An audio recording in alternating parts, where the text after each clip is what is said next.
Range चल रही थी हम लोगों की, ठीक है। रेंज के अंदर हमने क्या किया था लास्ट टर्न पे, ये रिस्ट्रिक्टेड डोमेन पे आपकी रेंज निकालना हमने सीख ली थी। आपके पास कैसा भी क्वेश्चन आएगा आप उसे कर सकते हो। अब इनवर्स ट्रिग्नोमेट्रिक में भी एक आध क्वेश्चन ऐसा करेंगे रेंज वाला, जिसके अंदर इनवर्स ट्रिग्नोमेट्रिक का पॉलिनोमियल होगा, उसको टी मानेंगे, फिर टी आपको पता है कि क्योंकि साइन इनवर्स के बराबर होगा तो -π/2 से π/2 में रहेगा, वो इनवर्स ट्रिग्नोमेट्रिक में आ जाएगा। ऐसा इनवर्स ट्रिग्नोमेट्रिक का भी क्वेश्चन होता है, ठीक है। ये एक चीज हुई। उसके बाद ठीक है, range by x is equal to G Y by converting, range by converting y is equal to F x into X is equal to G Y. ये कौन सा मेथड है? ये बेसिक मेथड, ठीक है। ये मेथड तो बेसिक ही होता था कि आपका y दे रखा है एफ एक्स के बराबर में, आपने x is equal to G Y लिख लिया और फिर उधर का डोमेन निकाल दिया। इसका क्या निकाल दिया?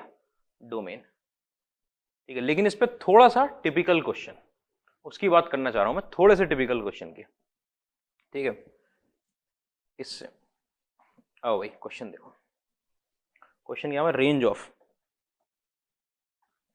F x is equal to under root के अंदर 1 माइनस ई की पावर में -1/x, ई की पावर है -1/x, ठीक है। इतनी बात में कोई तकलीफ नहीं। अच्छा, ये आपका लिखा हुआ है y is equal to something, तो x is equal to G Y से दिखा रहा हूं मैं आपको। आपका y इज इक्वल टू लिखा हुआ है अंडर रूट के अंदर 1 माइनस ई की पावर है -1/x, ठीक है। आपने स्क्वायरिंग कर ली, वाई स्क्वायर की वैल्यू कितनी आ गई? 1 माइनस ई की पावर है -1/x। आपको यहां से ये जरूर पता है कि y अपने आप में पॉजिटिव क्वांटिटी है, पहली बात क्लियर कर लें। कैसे पता चल रहा है सर पॉजिटिव है? y अपने आप में स्क्वायर रूट के बराबर है और square root is a positive quantity, y positive है। स्क्वायरिंग कर दी, यहां से आपने e की पावर में -1/x की वैल्यू 1 माइनस वाई स्क्वायर निकाल दी, ठीक है। लॉग ले लिया मैंने, लॉग ले लिया तो -1/x आपके पास ln 1 माइनस वाई स्क्वायर आ गया, लॉग ले लिया, ठीक है। उसके बाद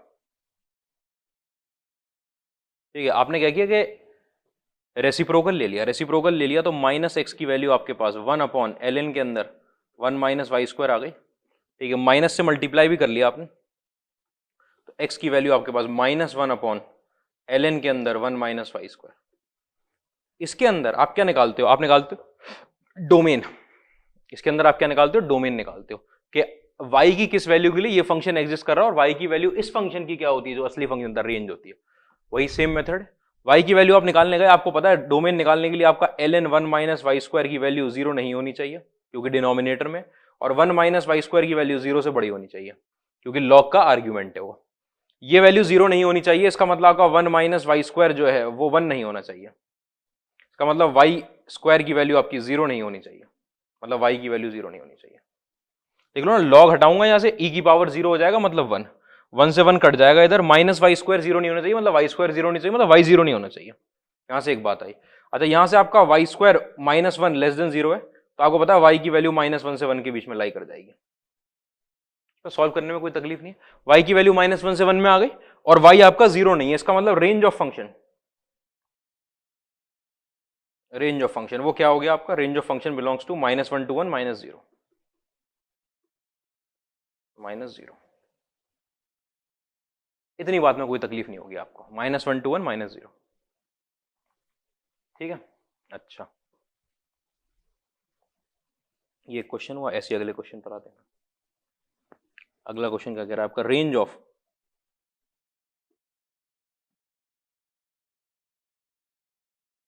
y is equal to cos inverse के अंदर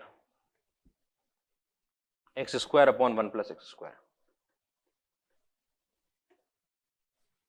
अभी किया कर चुके हैं हम ये क्वेश्चन। कैसे कर चुके हैं कि आपने इसकी रेंज निकाल ली थी, इसकी रेंज 0 से 1 के बीच में आती है, कॉस इनवर्स अप्लाई किया था, डिक्रीजिंग फंक्शन है, वैल्यू पलट गई थी, आपने इसकी रेंज निकाली हुई है, ठीक है। लेकिन मैं इसके अंदर और सॉल्व करने की कोशिश कर रहा हूँ। यहाँ से आपका कॉस वाई जो हो गया वो बराबर हो गया आपके पास x square upon 1 plus x square के, ठीक है। इसको आपने लिख दिया, 1 ऐड कर दूं 1 सब्ट्रैक्ट कर दूं, क्या करूं? वही कर देते हैं, ठीक है। आपका कॉस वाई जो हो गया वो बराबर हो गया एक्स स्क्वायर प्लस 1 -1, और यहाँ पर आपका एक्स स्क्वायर प्लस 1 और यहाँ पर आपका एक्स स्क्वायर प्लस 1, ठीक है। ये कट के 1 हो चुका है, ठीक है। तो आपका 1 अपॉन एक्स स्क्वायर प्लस 1 इधर आ गया, is equal to 1 minus cos Y, ठीक है, रेसिप्रोकल ले लिया, रेसिप्रोकल ले लिया तो एक्स स्क्वायर प्लस 1 आपका बराबर हो गया 1/1 माइनस कॉस वाई के। ठीक है, यहां से आपके एक्स स्क्वायर की वैल्यू निकल आई -1 प्लस 1/1 माइनस कॉस वाई। ठीक है, एक्स की वैल्यू आपके पास निकल आई प्लस माइनस साइन के साथ अंडर रूट में -1 प्लस 1/1 माइनस कॉस वाई। देख लो आराम से एक्स स्क्वायर की वैल्यू कितनी निकल आएगी, स्क्वायर रूट ले लेंगे, स्क्वायर रूट ले लेंगे, ये आपकी एक्स की वैल्यू निकल आएगी। इतनी बात में आपको तकलीफ नहीं होनी चाहिए। ठीक है, -1 प्लस ये करके। अच्छा, इसके अंदर अगर आप रेंज निकालने जाओ तो अब रेंज निकालने का मतलब है कि वाई की वैल्यू निकालना। अच्छा, वाई की वैल्यू आपको पता है X is equal to G Y अगर लिख देते हैं तो डोमेन निकालना है आपको। इसका डोमेन निकालने में स्क्वायर रूट के अंदर पॉजिटिव और डिनोमिनेटर 0 नहीं होना चाहिए। स्क्वायर रूट के अंदर पॉजिटिव मतलब 1/1 minus cos Y, -1 should be greater than और इक्वल टू 0। ठीक है, और ये वैल्यू शुड बी ग्रेटर, और 1 माइनस कॉस वाई की वैल्यू आपकी 0 के बराबर नहीं होनी चाहिए। यहां से आपका कॉस वाई जो है वो 1 नहीं होना चाहिए, कॉस की वैल्यू 1 नहीं होना चाहिए। अच्छा, यहां से क्या आया आपका 1/1 माइनस कॉस वाई, यह 1/1 minus cos Y is greater than और इक्वल टू 1। इतनी बात में कोई तकलीफ नहीं। आपको पता है 1 में से अगर मैं कॉस वाई घटा रहा हूं, 1 में से कॉस वाई घटा रहा हूं, तो कॉस के बारे में ये वाली बात हमेशा पता रहती है कि कॉस का जो रेंज होती है वो 1 से छोटी होती है। कॉस की कोई भी वैल्यू आएगी वो 1 या 1 से छोटी आएगी। कॉस -1 से 1 के बीच में लाई करता है। ये वाली वैल्यू 1 या 1 से छोटी, 1 तो ये हो ही नहीं सकती, 1 से छोटी रहेगी। 1 में से अगर 1 से छोटी वैल्यू घट रही है तो ये कैसी क्वांटिटी है, पॉजिटिव क्वांटिटी। क्या कर रहे हैं सर, आप इनइक्वालिटी सॉल्व कर रहा हूं मैं और कुछ नहीं कर रहा। कैसी क्वांटिटी है, पॉजिटिव क्वांटिटी, क्योंकि 1 में से आप क्या सब्ट्रैक्ट कर रहे हो, 1 से छोटी क्वांटिटी, हमेशा पॉजिटिव आएगा। ये बड़ा ये छोटा है, पॉजिटिव आएगा तो वी कैन क्रॉस मल्टीप्लाई, इसका मतलब होता है वी कैन क्रॉस मल्टीप्लाई। आपने क्रॉस मल्टीप्लाई कर दिया, क्रॉस मल्टीप्लाई करते आपके पास 1 इज ग्रेटर देन और equal to 1 minus cos Y. ठीक है, यहां से आपका cos Y is greater than और इक्वल टू 0 आ गया। कॉस वाई को मैं इधर ले आया, 1 प्लस कॉस वाई, 1 से 1 कट गया, कॉस वाई ग्रेटर देन और इक्वल टू 0, वहां cos Y not equal to 1, 0 से बड़ा और 1 के बराबर नहीं। क्या वैल्यू आएंगी जरा देखो, कॉस वाई अगर 1 के बराबर नहीं है तो वाई की वैल्यू π/2 के बराबर नहीं होगी। अरे π/2 कह रहा हूं, 0 के बराबर नहीं होगी, 0 के, और 2 पाई के बराबर नहीं होगी, उस पर आता हूं अभी। अच्छा, और 2 पाई के बराबर नहीं होगी, और ऐसे ही 4 पाई के बराबर, इवन पाई नहीं होगा। कॉस वाई ग्रेटर देन और इक्वल टू 0, कौन सा क्वाड्रेंट लगा ग्रेटर देन और इक्वल टू 0 का मतलब 0 से बड़ा है। क्वाड्रेंट कौन सा लगा, क्वाड्रेंट लगा फोर्थ और फर्स्ट, फर्स्ट और फोर्थ क्वाड्रेंट लगा। इसका मतलब वाई की वैल्यू आपकी लाई करेगी कहां से कहां, -π/2 से लेकर π/2 के बीच में, -π/2 से π/2 के बीच में, पॉजिटिव वैल्यू ना। अच्छा, इस बात में कोई तकलीफ नहीं। साथ साथ आपको क्या पता है कि आपका y जो है वो बराबर किसके, कॉस इनवर्स की कुछ वैल्यू के, और cos inverse is always greater than और इक्वल टू 0। कॉस इनवर्स हमेशा पॉजिटिव रहता है, इसका मतलब y आपका ग्रेटर देन और इक्वल टू 0 है। ये एनालिसिस में लाना पड़ेगा आपको, ग्रेटर देन और इक्वल टू 0। तो ये वाली बात आ रही थी कि -π/2 से लेकर π/2 में, 0 से बड़ा और पाई से छोटा। भाई कॉस इनवर्स की असली रेंज तो 0 से पाई होती है, y को आपने 0 से पाई में रख दिया, -π/2 से π/2 में आंसर आया है। और ये बात हो गई है कि 0 नहीं हो सकता, कितना नहीं हो सकता, 0 नहीं हो सकता, y जो है आपका 0 नहीं हो सकता। 2 पाई तक तो रेंज ही नहीं जा रही। किसकी रेंज नहीं जा रही, y बराबर है कॉस इनवर्स के, और कॉस इनवर्स के बराबर जो भी चीज होगी वो -π/2 से π/2 के बीच में रहेगी, उससे बाहर नहीं जा सकती। तो y 2 पाई तो कभी हो ही नहीं सकता। 0 को ले लेते हैं, 0 हो सकता था लेकिन हमारी कंडीशन ने मना कर दिया। दूसरी बात, -π/2 से π/2 इनइक्वालिटी में आया, मैंने -π/2 से π/2 लगा लिया, -π/2 से π/2 लगा, 0 से पाई उसकी ओरिजिनल रेंज थी और 0 वो हो नहीं सकता था। इसका मतलब आपकी वैल्यू कितनी आ गई निकल के, y belongs to 0 to π/2, belongs to 0 to π/2। यही आई है मेरे ख्याल से range.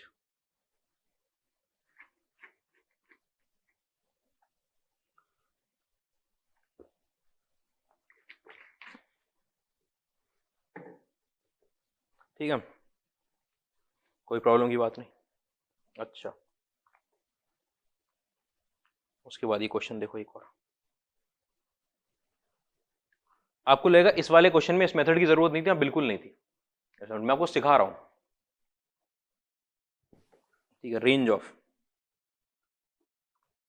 y is equal to e की पावर में x -1 अपॉन e की पावर में x + 1। ठीक है, कब, जब आपका x इज लेस देन और इक्वल टू 1। डोमेन भी रिस्ट्रिक्ट कर दिया इन्होंने। इसका अपना नेचुरल डोमेन अगर कोई आपसे पूछेगा ना तो e की पावर x तो r क्लब का, इसको तो तकलीफ नहीं है, डिनोमिनेटर जीरो नहीं होना चाहिए, और आपको पता है e की पावर x ही कभी जीरो नहीं होता, उसमें 1 ऐड कर दोगे तो कभी जीरो नहीं होगा। तो नेचुरल डोमेन तो रियल नंबर थे, लेकिन उन्होंने रिस्ट्रिक्ट कर दिया कि x less than equal to 1 है। अब बताओ रेंज, अब बताओ रेंज, ठीक है। आओ देखते हैं। सबसे पहले तो ऐसे क्वेश्चन को देखकर आपको पता है कॉम्पोनेंडो एंड डिविडेंडो लगाना है आपको। कॉम्पोनेंडो एंड डिविडेंडो लगाना, आपका आएगा y plus one upon y minus one is equal to, जब ऊपर एडिशन होगा तो आपके पास 2 टाइम्स e की पावर में x हो जाएगा, और सब्ट्रैक्शन होगा तो नीचे -2 हो जाएगा, ठीक है। तो ये बन गया है आपके पास माइनस में e की power x is equal to y plus one upon y minus one, ठीक है। आपने माइनस भी मल्टीप्लाई कर दिया, आपका e की power x is equal to 1 plus y, इसको 1 प्लस वाई लिख देता हूं, उसको 1 माइनस वाई। आपने लॉग लगा लिया, लॉग लगा लिया, x is equal to ln के अंदर आपके पास 1 plus y upon 1 minus y. इतनी बात में कोई तकलीफ नहीं है। अच्छा, x की वैल्यू ये निकल कर आ गई।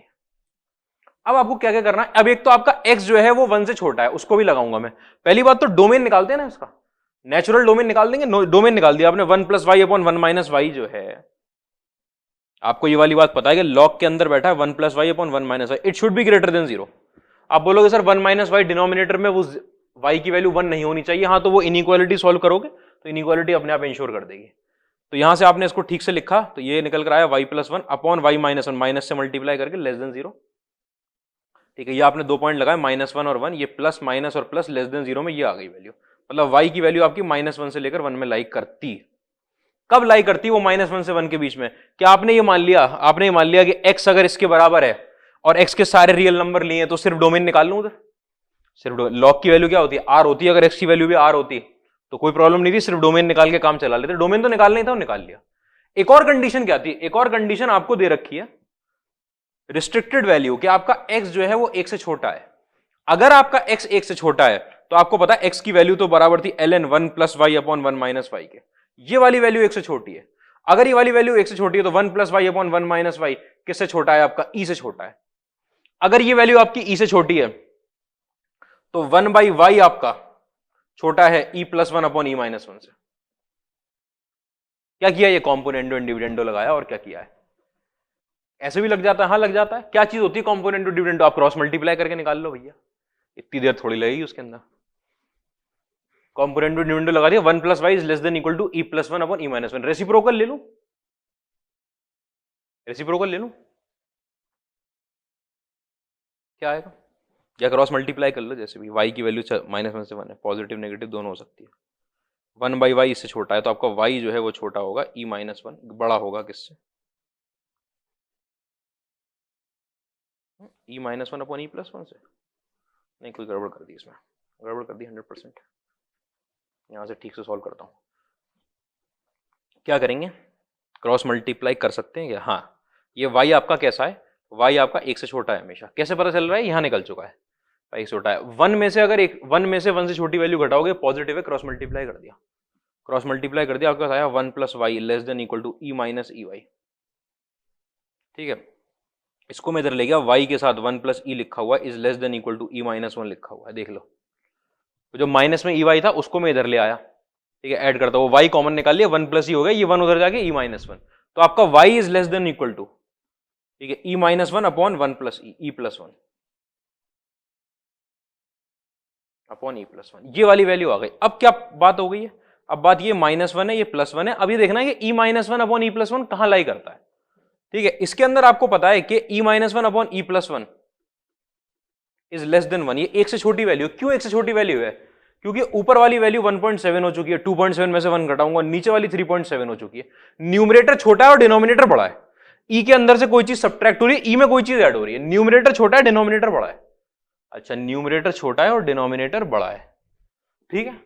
तो 1 से छोटी वैल्यू है, 1 से छोटी वैल्यू तो यहां लगेगा, पॉजिटिव वैल्यू तो है e minus one upon e plus one. आपका इधर से निकल कर आया था y -1 से 1 के बीच में लाई करना चाहिए, इधर आया था आपका y लेस देन और equal to e minus one upon e plus one. आपकी जो रेंज आ गई वो क्या आ गई, -1 से e minus one upon e plus one, -1 से। यही आंसर है क्या हमारा, -1 से e minus one upon e plus one, बिल्कुल यही आंसर है। देखना ध्यान से, ये फंक्शन था, आपने x is equal to ln करके लिख लिया, डोमेन निकाल लिया एक तो इसका डोमेन के y की किस वैल्यू पे एग्जिस्ट करता है। लेकिन y की अगर मैंने सारी वैल्यू निकाल ली जिन पे एग्जिस्ट करता है उनको लेकर चला मैं, तो अब मैं बताऊं आपको, अगर इसका नेचुरल डोमेन लेता मैं तो y अब तो नेचुरल रेंज निकलती जो -1 से 1 है जो निकल आई थी, लेकिन इसका नेचुरल डोमेन नहीं है, x क्या है, 1 से छोटा रहना है। इसका मतलब ये वाली पूरी वैल्यू किससे छोटी रहनी है, 1 से छोटी। आपको ये देखना है y की किस वैल्यू के लिए 1 से छोटा रहेगा, वही निकाला था। समझ रहे हो? तो रिस्ट्रिक्टेड डोमेन पे, रिस्ट्रिक्टेड डोमेन है x less than equal to 1 है। आपके दिल में सर वैसे कर दो जिसे जानते हैं, जिसे जानना है।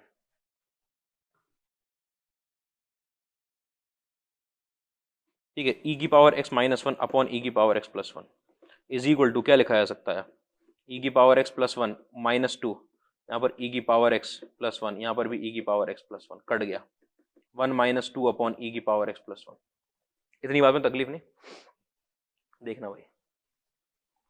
ठीक है, e की पावर x की बात कर रहा हूं, x आपका क्या है, 1 से छोटा है, तो मतलब x जो है वो -∞ से लेकर 1 के बीच में है, -∞ 1 से छोटा है। अच्छा, e की पावर x लेना है मुझे, e की power x is a increasing function, कोई प्रॉब्लम नहीं है, 0 हो जाएगा, e की पावर x हो जाएगा, ये e हो जाएगा। 1 ऐड करना है आपको, 0, e की power x + 1 less than equal to e + 1। Reciprocal लेना है आपको, दोनों साइड पॉजिटिव है, मैंने रेसिप्रोकल लिया, 0 आएगा ना, e की पावर 1 आ जाएगा, सॉरी इधर तो 1 ऐड किया ना।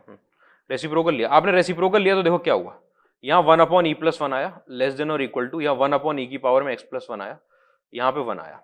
उसके बाद क्या करना है, ऊपर -2 मल्टीप्लाई करना है ना, हाँ -2 मल्टीप्लाई करोगे, इनइक्वालिटी का साइन पलट जाएगा, -2 इधर आ गया, -2 अपॉन e की पावर x + 1 यहाँ आ गया, और आपके पास -2 अपॉन e + 1 यहाँ आ गया,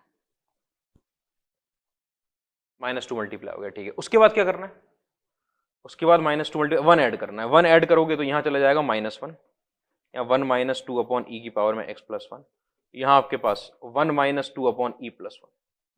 ठीक है, आपको पता है एलसीएम लोगे, इधर इधर एलसीएम लोगे तो e + 1 - 2, e - 1 ऊपर आ जाएगा और e + 1 नीचे आ जाएगा।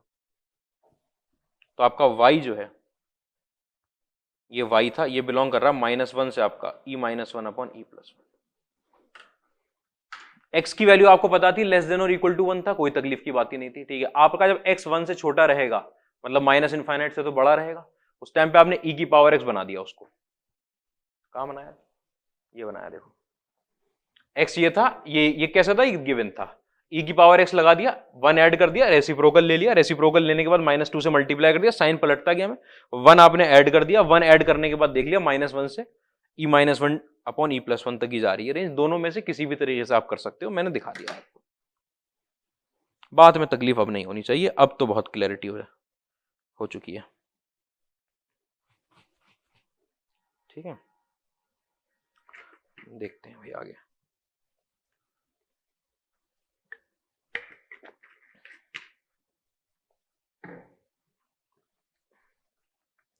देखूं मैं, और तो कोई क्वेश्चन नहीं रह गया हमारा, क्योंकि मैं अगले टॉपिक पे जा रहा हूँ रेंज के।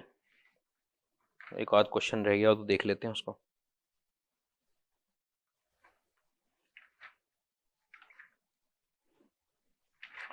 हो गया है ये सब, साइन ग्रेटेस्ट इंटीजर एक्स पाई, यहाँ हो गया है, बिल्कुल हो गया है।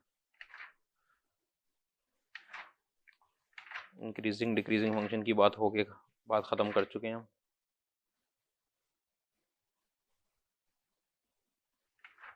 अच्छा, range by divide by dx हमारा एक टॉपिक होता है, रेंज बाय डेरिवेटिव। कुछ फंक्शन है ना, स्क्वायर रूट के एडिशन के फंक्शन होते हैं, जैसे ये डोमेन वाले फंक्शन थे ना, आपको समझाऊं, ये डोमेन वाले फंक्शन थे, ये x-4 प्लस में अंडर रूट में 6 - x। ठीक है, इनकी रेंज निकालने को बोला जाता है, तो इनकी रेंज निकलती है डेरिवेटिव से। वो ना मैक्सिमम मिनिमम में पढ़ते हैं। मैक्सिमम मिनिमम में कैसे पढ़ते हैं सर, मैक्सिमम मिनिमम में हम ये वाली बात लेकर आते हैं कि in the given domain function is continuous and differentiable. ठीक है, ये निकाल के लाते हैं, उसमें मिनिमम पॉइंट निकालते हैं और मैक्सिमम पॉइंट निकालते हैं। नीचे से ऊपर की जितनी वैल्यू होती है वो सारी क्या बन जाती है, रेंज बन जाती है, क्योंकि टूटता तो है नहीं कंटिन्यूअस डिफरेंशिएबल। वो एक तरीका होता है, वो कहां पढ़ेंगे आप, एप्लीकेशन ऑफ डेरिवेटिव में पढ़ेंगे रेंज निकालने का वो तरीका। ठीक है, तो अभी से अगर आपके पास ऐसा कोई क्वेश्चन आ जाए तो उसे छोड़ भी दोगे, कोई प्रॉब्लम नहीं है। ठीक है, वहां पे एक अलग टॉपिक है, जबरदस्ती दो बार पढ़ना पड़ेगा। ठीक है, इतनी बात में तकलीफ तो आपको नहीं हुई, इतना तो समझ जाओगे। ठीक है, ये हमने कर लिया है, क्वाड्रेटिक अपॉन क्वाड्रेटिक हम कर चुके हैं।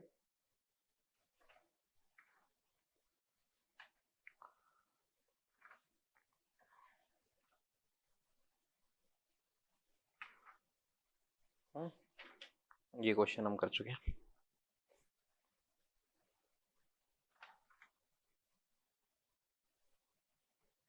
डिस्क्रीट ही है अपना, बस यही टॉपिक शुरू करना है। क्या टॉपिक स्टार्ट करना है? Domain and range of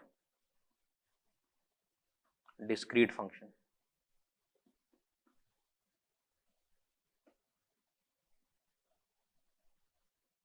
discrete valued function बोल देते हैं, डिस्क्रीट वैल्यूड फंक्शन।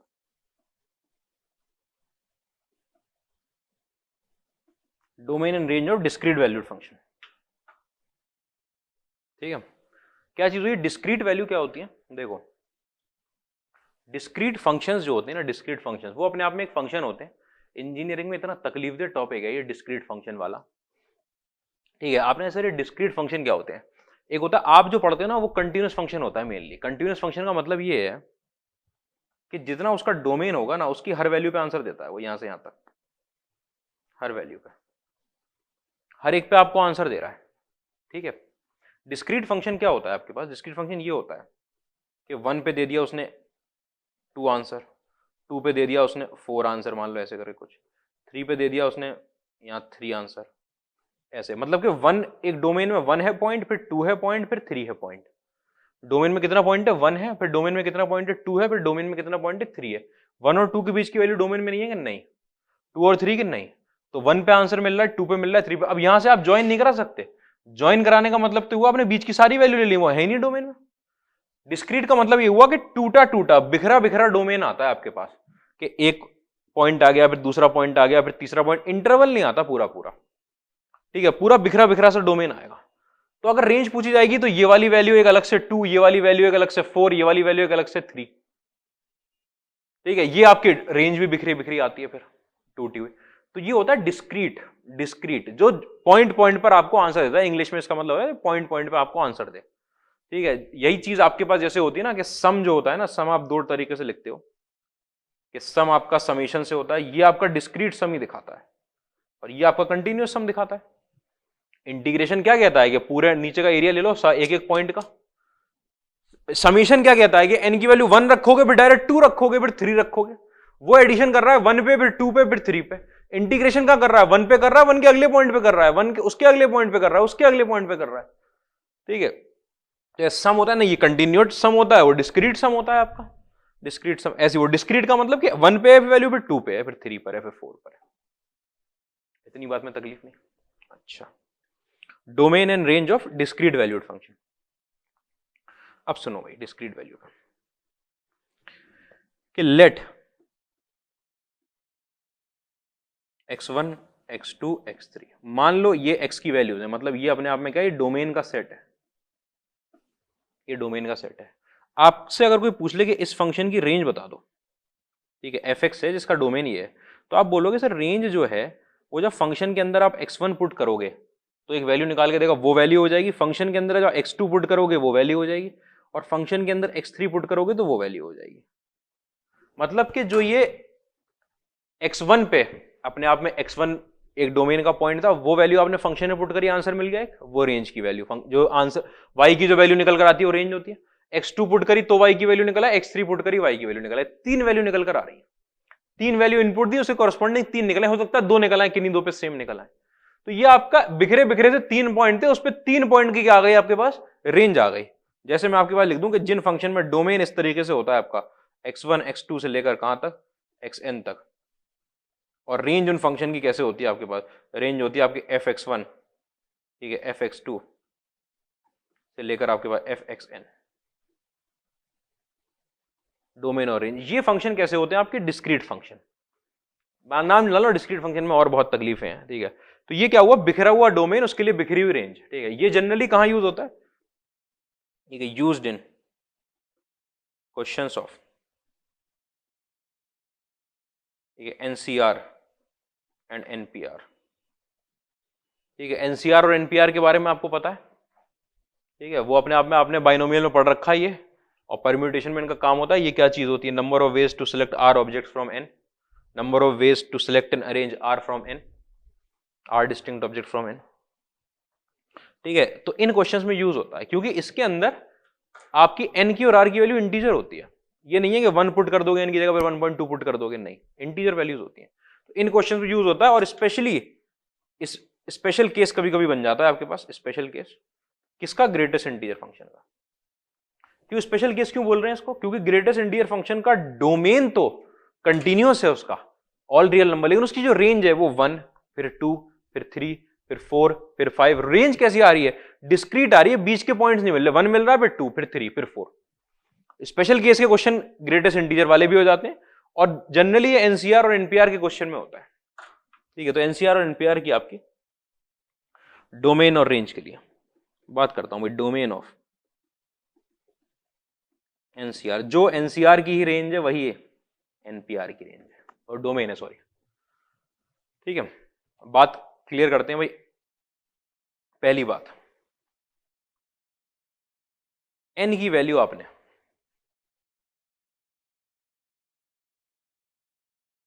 एन की वैल्यू ऐसे लिखता हूं, देखो 4 पॉइंट आएंगे, 4 पॉइंट होते हैं।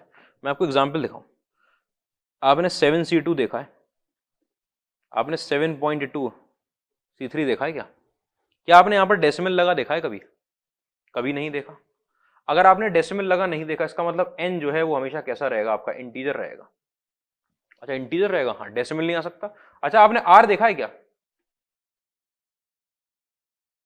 क्या आपने ऐसा देखा है आर, ये ऐसा लगा हुआ है? बिल्कुल नहीं हो सकता। इसका मतलब आर भी आपका कैसा रहेगा, इंटीजर रहेगा। एन और आर दोनों इंटीजर को बिलोंग करते हैं। एक बात हुई, पहली बात। दूसरी बात, आपने 2C1 देखा है, बिल्कुल सही है। क्या आपने 1C2 देखा है क्या? क्या आपने 1C2 देखा है क्या, कि number of ways to select 2 objects from 1 object, एक में से 2 कैसे चुन लोगे? आगे एक ही ऑब्जेक्ट रखा है, 2 चुन सकते हो क्या? अगर आपके पास 3 ऑब्जेक्ट रखे हैं, कहोगे 7 चुन लो उसमें से, आप कहोगे 7 कैसे चुन लो, 3 तो चॉइस है मेरे पास। ठीक है, तो 1C2 तो कभी होता नहीं है। इसका मतलब कि जो ये एन होता है वो हमेशा, लेकिन आपने ये देख रखा है 2C2, इसका मतलब जो एन की वैल्यू होती है वो हमेशा आर से बड़ी या आर के बराबर होगी, आर से बड़ी या आर के बराबर होगी। अच्छा तीसरी चीज, फिर आपने आपने 7C0 देखा है, ठीक है। क्या आपने 7C-1 देखा है क्या? क्या ऐसा लगता है क्या? बिल्कुल नहीं लगता है। इसका मतलब आर की वैल्यू 0 हो सकती है लेकिन नेगेटिव नहीं हो सकती। इसका मतलब एक पॉइंट आता है कि उसके r is always greater than और इक्वल टू 0, ग्रेटर देन और इक्वल टू 0, पॉजिटिव वैल्यू रहेगी। तो इंटीजर तो है ही पॉजिटिव वैल्यू। ठीक है, उसके बाद और क्या चीज आती है, और आपने क्या -1C-2 ऐसा देखा कि यहां पे नेगेटिव आता है क्या? यहां भी नेगेटिव नहीं आता। चौथी चीज क्या होगी आपका, n इज ग्रेटर देन 0, 0 भी नहीं आता, ये भी नहीं देखा आपने 0C0। नंबर ऑफ ऑब्जेक्ट्स अगर 0 है तो कुछ चुन ही नहीं सकते, उसके अंदर से कुछ सिलेक्शन ही नहीं हो सकता, तो 0 n की जगह आते ही नहीं है। तो n 0 से बड़ा रहता है, n 0 से बड़ा रहता है, इतनी बात में तकलीफ नहीं होगी। n 0 से बड़ा है, n r के बराबर हो सकता है, r greater than equal to 0, और दोनों इंटीजर हैं। ये चारों वो चीजें हैं, ये चारों वो चीजें। n कौन सी चीज होती है जो यहां लगी होती है ऊपर, r यहां। ये चारों चीजें जब सेटिस्फाई करेंगे, ये चारों सेटिस्फाई करनी चाहिए। इंटीजर भी होनी चाहिए, एन आर से बड़ा भी होना चाहिए, आर पॉजिटिव होना चाहिए, एन पॉजिटिव होना चाहिए। जब ये चार सेटिस्फाई करेंगे तब आपका एनसीआर और एनपीआर एग्जिस्ट करेगा, एनसीआर और एनपीआर एग्जिस्ट करेगा, फॉर एनसीआर और एनपीआर टू एग्जिस्ट। तो ये आपके डोमेन की, ये कंडीशन ऑफ डोमेन है,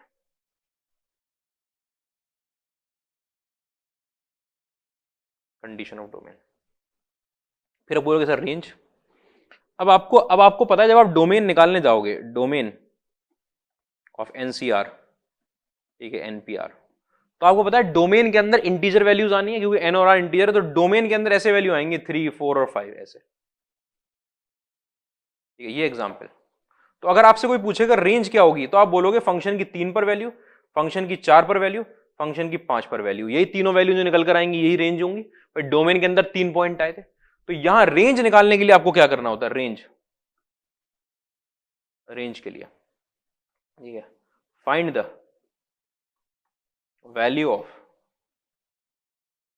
function at given points of domain. Domain के जो पॉइंट निकल कर आए उन पे आप क्या निकाल लो, फंक्शन की वैल्यू निकाल लो, वही रेंज होगी। अच्छा इसका मतलब कि जब भी आपसे रेंज पूछी जाएगी आप हमेशा क्या निकाल के लाओगे, डोमेन निकाल के लाओगे। डोमेन में 3 पॉइंट आए, उन 3 पॉइंट फंक्शन की वैल्यू निकालोगे, वो तीनों पॉइंट आपको क्या देंगे, रेंज देंगे। अच्छा आओ देखते हैं, क्वेश्चन देखना भाई, range of 7 minus x p x minus 3, 7 minus x p f x is equal to, मतलब कि फंक्शन जो दे रखा है ना वो पी के टर्म्स में दे दिया आपसे, 7 माइनस, अच्छा जो एनसीआर की रेंज वो एनपीआर की रेंज, आपको यहां से पता चल गया कि ये है आपका एन, ठीक है, और ये है आपका आर, ठीक है। चारों वैल्यू लिख देता हूं। पहली चीज आपके पास एन आपका ग्रेटर देन 0 होना चाहिए, 7 minus x should be greater than 0। दूसरी चीज आपके पास के x minus 3 should be greater than और इक्वल टू 0। तीसरी चीज आपके पास के 7 minus x should be greater than और इक्वल टू x माइनस 3। और चौथी चीज आपके पास कि 7 minus x belongs to integer, और साथ साथ आपका x माइनस 3 भी बिलोंग्स टू इंटीजर, ठीक है। n पॉजिटिव होना चाहिए, r ग्रेटर देन और इक्वल टू 0 होना चाहिए, n आपका r से बड़ा या बराबर, और दोनों कैसे होने चाहिए, इंटीजर, ठीक है। तो यहां से आपको पता चल गया x 7 से छोटा रहना चाहिए, x 3 से बड़ा रहना चाहिए। यहां से आपको पता चला कि ये आया 10 या 2x, x जो है वो 5 से छोटा रहना चाहिए। अच्छा 7 माइनस एक्स को अगर इंटीजर होना है, ये इंटीजर होना है, ये अपने आप में इंटीजर लिखा था, अगर इसकी वैल्यू इंटीजर आनी है तो आपको पता है x की वैल्यू कैसी होनी चाहिए, इंटीजर के, इंटीजर में से इंटीजर घटाओगे तभी इंटीजर मिल सकता है। इंटीजर में से अगर आपने 1/2 घटा दिया तब तो आपको इंटीजर मिलेगा नहीं। तो x की वैल्यू दोनों केस क्या बता रहे हैं आपको कि x belongs to integer, x belongs to integer. अब इनका आप इंटरसेक्शन ले लो, चारों सेटिस्फाई होने चाहिए, एक भी हट गया तो नहीं हो पाएगा। एक 3 आया, एक 5 आया, एक 7 आया, ठीक है। 3 से लेकर, 3 से बड़ा, 5 से छोटा, 7 से छोटा, राजी कहां पर है, यहां पर। और इनमें से भी आपको सिर्फ कौन सी वैल्यू चाहिए, सिर्फ चाहिए आपको इंटीजर, मतलब 3 चाहिए आपको, 4 चाहिए आपको, और 5 चाहिए आपको, मतलब आपकी x की 3 वैल्यू निकल कर आएंगी। आप बोलोगे सर x की वैल्यू 3 से 5 के बीच में आ रही है, लेकिन 3 से 5 के सारे रियल नंबर तो ले नहीं सकते, क्योंकि वहां पे एक और चीज के साथ इंटरसेक्शन करना है कि x की वैल्यू क्या होनी चाहिए, इंटीजर होनी चाहिए। तो सिर्फ क्या वैल्यू ले सकते हो आप बोलोगे सर x की तो हमारे पास वैल्यू आ गई 3, 4 और 5, ठीक है। जब आपके x की वैल्यू आ गई तो fx आपको पता है कितना है, 7 माइनस एक्स, ठीक है, c x माइनस 3। तो 3 पे देखूंगा मैं, ठीक है, 4 पे देखूंगा मैं, और 5 पे देखूंगा मैं, ठीक है। तो f3 की वैल्यू जो होगी फंक्शन की 3 पर वैल्यू, वो कितनी होगी मेरे पास, 4c0।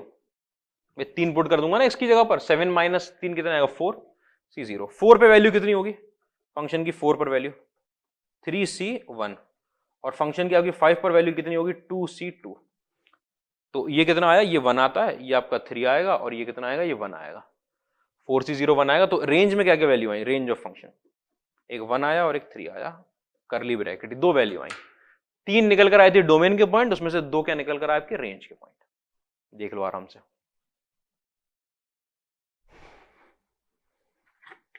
ऐसे निकालते हैं,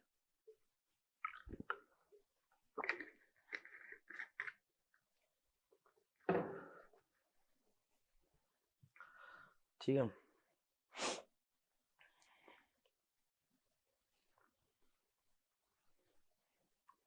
एक और मैं देख लेता हूं क्वेश्चन, क्या दिया है आपके क्वेश्चन में, f x is equal to, इसी पे एक और क्वेश्चन कि एफ एक्स आपका दे रखा है x plus 1 c 2x minus 8, ठीक है। जी एक्स आपका दे रखा है 2x minus 8 c x plus 1, ठीक है। और एच एक्स आपका दे रखा है F x into g x, ठीक है। रेंज ऑफ एच एक्स पूछिए, ठीक है। तो रेंज ऑफ एच एक्स के लिए डोमेन ऑफ एच एक्स निकालना पड़ेगा आपको। डोमेन क्यों निकालना पड़ेगा, क्योंकि एच एक्स आपका इन दोनों के प्रोडक्ट से बन रहा है, और दोनों सी वाले फंक्शन है आपके पास, ठीक है, बाइनोमियल कोफिशिएंट वाले फंक्शन है। तो आपको पता है कि h x domain of h x,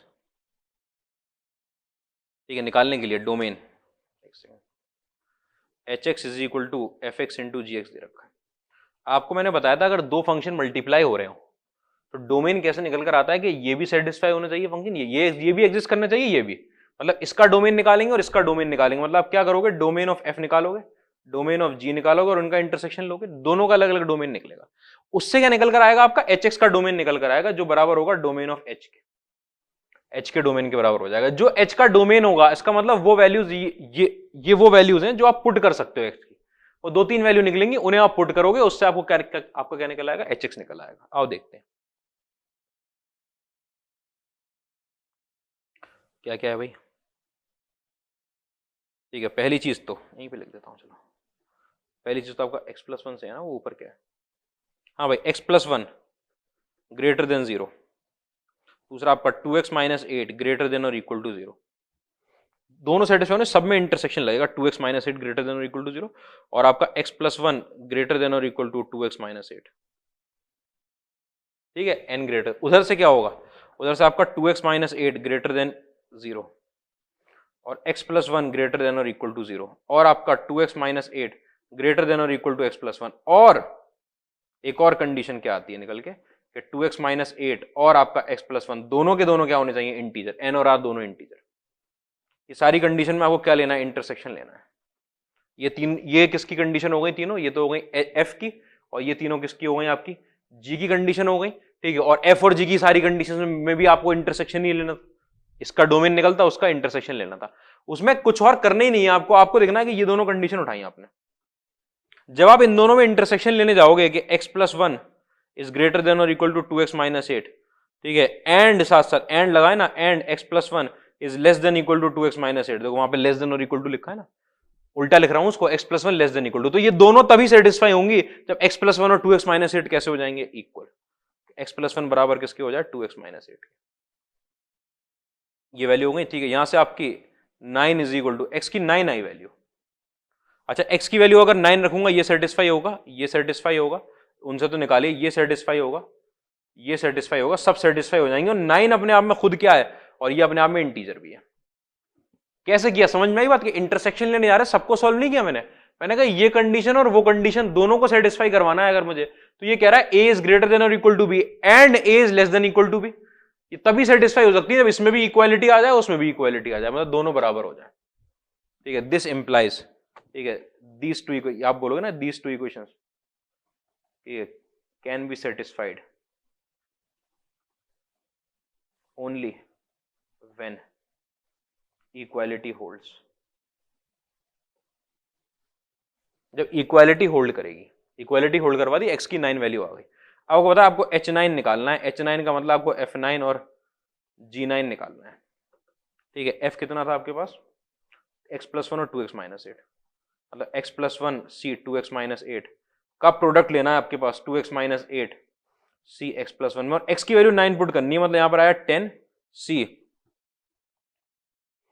18 minus eight 10 आएगा, 10 सी 10। अच्छा अच्छा, 10 सी 10 ही आना है, फिर ऐसे ही आएगा, 9 पुट करूंगा, 9 प्लस वन 10, 18 माइनस एट 10, तो ये भी 10 है वो भी 10 है, 10 सी 10 10 सी 10 1 आ गया आंसर। फंक्शन की कितनी वैल्यू आ गई निकल के, 1। यही है क्या आंसर हमारा, 1 वैल्यू निकल कर आई। बाद में तकलीफ नहीं होनी चाहिए कुछ भी, सिंपल तरीके से आपने क्या निकाल दी, इसकी रेंज निकाल दी। बात यही है कि जब आपके पास एनसीआर एनपीआर आएंगे, आपका डोमेन डिस्क्रीट आएगा, बिखरा बिखरा आएगा, तो रेंज ऐसे ही निकलेगी कि एक एक पॉइंट पुट करना होगा, वो 2-3 ही पॉइंट होते हैं, उस पर निकाल लोगे इजीली।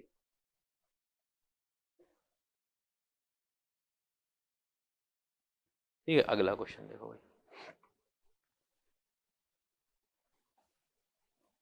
रेंज ऑफ, किसकी रेंज है, y is equal to under root के अंदर ग्रेटेस्ट इंटीजर x प्लस में greatest integer minus x plus में अंडर रूट के अंदर 2 minus modulus of x plus में 1 बाई एक्स स्क्वायर।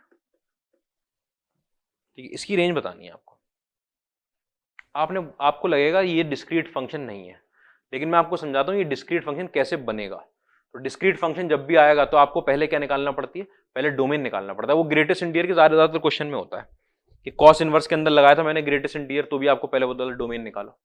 ठीक है, तो डोमेन निकालना पड़ेगा आपको। डोमेन निकालने की क्यों जरूरत पड़ रही है मैं आपको समझाता हूँ कि आपका ग्रेटेस्ट इंटीजर x प्लस में ग्रेटेस्ट इंटीजर माइनस एक्स, इसकी सिर्फ 2 वैल्यू होती है, एक 0 और एक -1।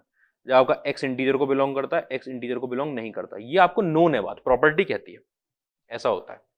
आपको पता है इसकी वैल्यू -1 नहीं हो सकती क्योंकि स्क्वायर रूट में बैठा है। ठीक है, आप बोलोगे but greatest integer x plus में greatest integer of -x should be greater than और इक्वल टू 0। क्यों, सिंस स्क्वायर रूट है। अच्छा, ये वाली वैल्यू ग्रेटर देन और इक्वल टू 0 होनी चाहिए। ये ग्रेटर देन तो होती नहीं, इसके 2 ही आंसर होते हैं। ये सिर्फ क्या हो सकती है वैल्यू, 0 हो सकती है। 0 हो सकती है। इसका मतलब आपको यहीं से पता चल गया कि x जो है वो इंटीजर है। ठीक है, हम क्या निकाल रहे हैं, हम डोमेन निकाल रहे हैं। x क्या है, इंटीजर है। यहीं से पता चल गया कि अच्छा x इंटीजर होगा तब वो आंसर 0 निकालेंगे, वो 0 आंसर निकालेंगे, नहीं तो सब गड़बड़। x अगर इंटीजर नहीं हुआ तो -1 निकल आएगा, फंक्शन एग्जिस्ट करने से मना कर देगा। x इंटीजर हो गया। दूसरी बात, 2 minus modulus of x should be greater than और इक्वल टू 0। ठीक है, इसका मतलब मॉड x लेस देन और इक्वल टू 2, तो मॉड x की वैल्यू, अरे x की वैल्यू -2 से 2, साथ साथ x की वैल्यू 0 के बराबर नहीं, क्यों ये कह रहा है।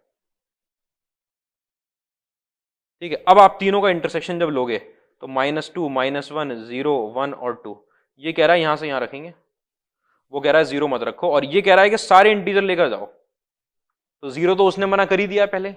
-2 से 2 के बाहर ये नहीं निकल सकता, तो -2 से 2 के बीच में -2 और 2 को इंक्लूड करते हुए जितने इंटीजर आएंगे वो ले लिए, उसमें से 0 को हटाया, तो आपके पास जो डोमेन ऑफ फंक्शन आया वो आया -2, -1 और 1 और 2।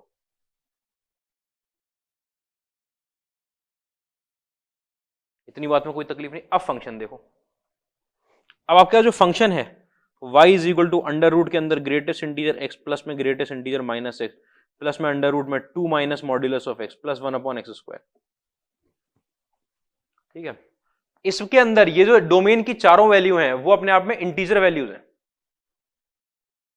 Since x belongs to integer, integer values है ना डोमेन की चारों, दिस इंप्लाइज, ये तो अपने आप में पूरा का पूरा टर्म क्या हो गया, 0। ये 0 हो गया। इसका मतलब y आपके पास क्या रह गया, y रह गया आपके पास अंडर रूट में 2 minus modulus of x plus में 1 अपॉन x स्क्वायर। अब इन दोनों की खास बात देखना कि आपके पास +1 और -1 है और +2 और -2 है। आप मॉड्यूलस ऑफ x में +1 या -1 डालो, सेम तरीके से बिहेव करेगा। अब x स्क्वायर में +1 या -1 डालो या +2 या -2 डालो, 1 और -1 पे सेम तरीके से, 2 और -2 पे सेम तरीके से, तो 1 और 2 पे निकाल लो वैल्यू। तो फंक्शन की 1 पर वैल्यू कितनी आई है, जो वैल्यू बराबर किसकी होगी, -1 के। ठीक है, वो वैल्यू आई है आपके पास अंडर रूट में 2 - 1 प्लस में 1 अपॉन 1, मतलब कि 2 आई है वैल्यू। ठीक है, अच्छा फंक्शन की -2 की वैल्यू बराबर होगी फंक्शन की 2 की वैल्यू के, वो आएगा यहाँ से 0 + 1/4, मतलब कि 1/4। तो रेंज के अंदर दो वैल्यू निकल आए, आंसर ये 2 और 1/4 होना चाहिए, आंसर यही है आंसर, रेंज ऑफ फंक्शन। दो वैल्यूज 2 और 1/4, एक 2 निकलेगा, एक 1/4। ठीक है, बात समझ में आ रही है। ग्रेड ये अपने आप में क्यों 0 कर दिया सर आपने, अरे जो x की सारी वैल्यूज है इंटीजर, इंटीजर पे प्रॉपर्टी कहती है 0 होता है, हट गया, ये था ही नहीं। कितनी अच्छी बात है कि इसने सब इंटीजर करवाया और इंटीजर करवा के ये हट गया। मतलब अगर आप इसको लिखोगे, अगर ये क्वेश्चन में है तो ये तकलीफ करके जाएगा कि सबकी इंटीजर वैल्यूज, अपनी तरफ से कोई वैल्यू निकालता है क्या, नहीं। इंटीजर के बिना फंक्शन एग्जिस्ट नहीं करने देगा, इंटीजर होते ये हट जाएगा 0 बन के। कितना तकलीफ दे रहे हैं, square root of greatest integer x plus greatest integer -x। खैर आपने समझ लिया कि आपके पास क्योंकि डिस्क्रीट डोमेन आया था तो वैल्यू उठा के पुट करी। सर आपने -1 और -2 वैल्यू बराबर कैसे कर दी, मॉड लगाए, x की वैल्यू 1 रखूं या -1 रखूं, फर्क नहीं, सेम वहां फर्क नहीं। जब दोनों में फर्क ही नहीं है तो सेम आंसर देंगे। इतनी बात में उम्मीद है कि आपको तकलीफ नहीं होनी है।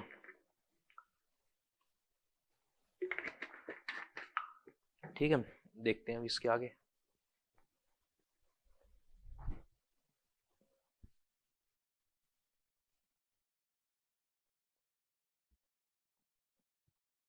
क्या हो गया है,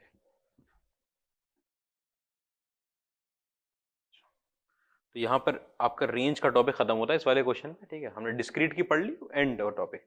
अब क्वेश्चन करने हैं, उसमें प्रॉब्लम हमें पूछना है। अब आ गई छोटी छोटी 4-5 चीजें हैं, ये बस 11th का पार्ट आपका खत्म होकर 12th में जा रहे हैं। ठीक है, ये समझ लो वो चीजें जो ना 11th में शायद दी हुई हो ना 12th में, बीच का पार्ट, इक्वल फंक्शंस, बेकार का नाम है बस ये। ठीक है, मतलब बेकार की चीज नहीं है, लेकिन आपको सिर्फ डेफिनेशन देखनी है बस कि इक्वल फंक्शंस क्या होते हैं। ठीक है, ऐसे दो फंक्शन जिनका डोमेन बराबर हो। ठीक है, if two functions f(x) and g(x) are such that domain of f is equal to domain of g, domain of f एक सेट है वो दूसरे सेट के बराबर, and f(x) is equal to g(x), या क्या बोला जाए, range of f is equal to range of g. अच्छा, सिर्फ रेंज लिखने से काम नहीं बनता, बिल्कुल आइडेंटिकल हो, ठीक है, इसका मतलब है कि आइडेंटिकल फंक्शंस, ठीक है, are such that then functions are equal, ठीक है, या फिर क्या बोलो, आइडेंटिकल, ठीक है। जरूरी बात क्या है, कभी कभी क्या है ना, फंक्शन दिखते एक जैसे हैं, रेंज भी शायद बराबर आ जाए, लेकिन डोमेन बराबर नहीं होता उनका, डोमेन बराबर नहीं होता। मैं आपको ऐसे एग्जांपल दूं, ठीक है, जैसे मैंने आपको एग्जांपल दिया इक्वल फंक्शंस का, ठीक है, एक आपका एफ एक्स जो है वो बराबर है साइन स्क्वायर एक्स प्लस में कॉस स्क्वायर एक्स के, और जो आपका जी एक्स है वो बराबर है 1 के, ठीक है। अगर जी एक्स 1 के बराबर है, कांस्टेंट फंक्शन है, इसका डोमेन आपको पता है एक्स बिलोंग्स टू आर। इस फंक्शन, ये जो एफ एक्स, इसके अंदर दो फंक्शन ऐड हो रहे हैं, तो दोनों का अलग अलग डोमेन निकाला जाएगा। आपको पता है साइन का और कॉस का दोनों का डोमेन आर होता है, इसमें भी एक्स बिलोंग्स टू आर। आप बोलोगे लेकिन सर एफ एक्स और जी एक्स तो अलग अलग शक्ल के, शक्ल उनकी भले ही अलग है, लेकिन इसका आंसर कितना आता है, sine square plus cos square 1, और उसका भी कितना दे रखा है 1। इसका मतलब एक्स की सारी रियल वैल्यूज के लिए ये भी 1 देगा और वो भी 1 देगा, रेंज सेम है, मतलब कि एकदम आइडेंटिकल एफ एक्स जी एक्स के बराबर, और डोमेन भी बराबर, डोमेन भी बराबर। तो ये फंक्शंस कैसे होगा, इक्वल, इक्वल फंक्शंस। दूसरा एग्जांपल देखना, एग्जांपल एग्जाम्पल चल रहा है, एग्जाम्पल 2। एग्जाम्पल 2 क्या है कि आपके सामने किसी ने लिखा लॉग एक्स स्क्वायर, ये एफ एक्स हो गया, और आपका जी एक्स हो गया 2 लॉग एक्स, ठीक है। आपको पता है अगले स्टेप में वो आ जाएगा, अगले स्टेप अगर कोई आपसे यहां पर डोमेन पूछ ले, यहां पर डोमेन पूछे, तो आप बोलोगे कि एक्स स्क्वायर जो है वो ग्रेटर देन 0 रहना चाहिए। इसका मतलब आपका एक्स स्क्वायर जो है वो क्या नहीं होना चाहिए, 0 नहीं होना चाहिए। अरे पॉजिटिव तो हमेशा ही रहता है, सिर्फ क्या होता है 0 ही हो जाती है ऐसी चीज। इसका मतलब एक्स की वैल्यू 0 नहीं होनी चाहिए। इसका मतलब डोमेन ऑफ फंक्शन क्या आ गया, r माइनस 0। यहां से अगर कोई डोमेन पूछे, ये वो उसका अगला स्टेप नहीं है, ये फंक्शन ही ऐसा दिया है, वो फंक्शन ही ऐसा दिया है। इसमें अगर कोई आपसे अगला स्टेप पूछे तो आप बोलोगे एक्स ग्रेटर देन 0 होना चाहिए, मतलब एक्स की वैल्यू 0 से इनफाइनाइट। तो आपका डोमेन ऑफ एफ जो है वो डोमेन ऑफ जी के बराबर नहीं आया, जबकि एफ एक्स और जी एक्स कैसे थे, सेम थे। एफ एक्स और जी एक्स सेम थे, हाँ एफ एक्स और जी एक्स सेम थे, लेकिन डोमेन सेम नहीं आया। देख लो, डोमेन बराबर नहीं है। एफ एक्स और जी एक्स बराबर नहीं होंगे, अगर ये दोनों बराबर नहीं होते तो आपको पता कहीं से बराबर है ही नहीं फंक्शन। ये मैंने log x लिख दिया, वो e की पावर x लिख दिया, आप बोल दो बराबर नहीं है, तब क्या डोमेन बराबर दिख रहे हैं आपको, वहां अगले स्टेप में ये और वो सेम हो जाएंगे, तब आप डोमेन निकाल लेंगे कि इसका डोमेन है r माइनस 0 और इसका डोमेन है 0 से इनफाइनाइट, बराबर नहीं है, not equal function, not equal functions are not equal. देखो एग्जांपल ऐसे। तीसरा एग्जांपल देखो, f x is equal to x square by x, ठीक है, और g x is equal to x. आपको पता है आप एक्स से एक्स काटोगे, ये भी f x is equal to x लिखा है, वो भी g x is equal to x लिखा है। इसका अगर कोई डोमेन बता दे मुझे, तो आप बोलोगे x belongs to r minus 0, कि डिनोमिनेटर 0 नहीं होना चाहिए, बस इसमें डोमेन बता दो, एक्स बिलोंग्स टू आर। आपको पता चलेगा domain of function f is not equal to domain of g, functions are not equal. ऐसे देखने में सेम लग रहे हैं कि ये भी, आपको पता है अगला स्टेप सॉल्व होते ही आपका एफ एक्स किसके बराबर आ जाएगा, एक्स के, जी एक्स भी किसके बराबर आ जाएगा, एक्स के, लेकिन ये फंक्शन और वो फंक्शन का डोमेन सेम नहीं है, 0 नहीं आ रहा। तो मेन प्रॉब्लम क्या है ना, डोमेन क्यों सेम करवाना होता है कि टू फंक्शंस, मैं आपको समझाऊं, two functions are equal if their curves overlap completely. Curve मतलब उनका ग्राफ ओवरलैप कंप्लीटली।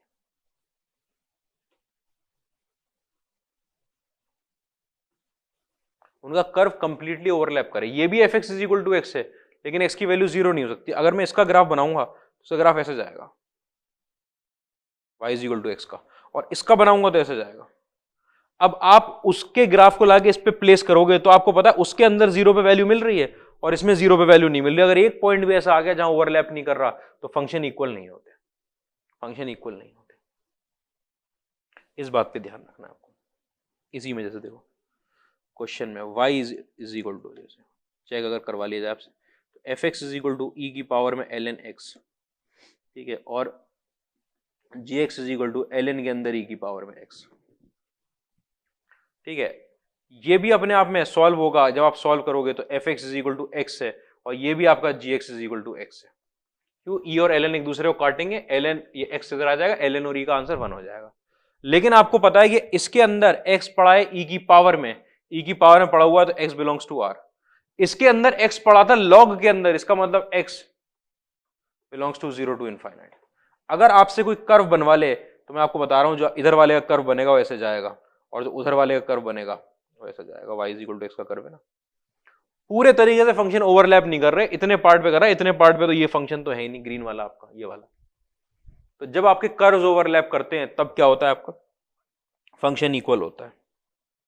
इतनी बात में कोई तकलीफ नहीं।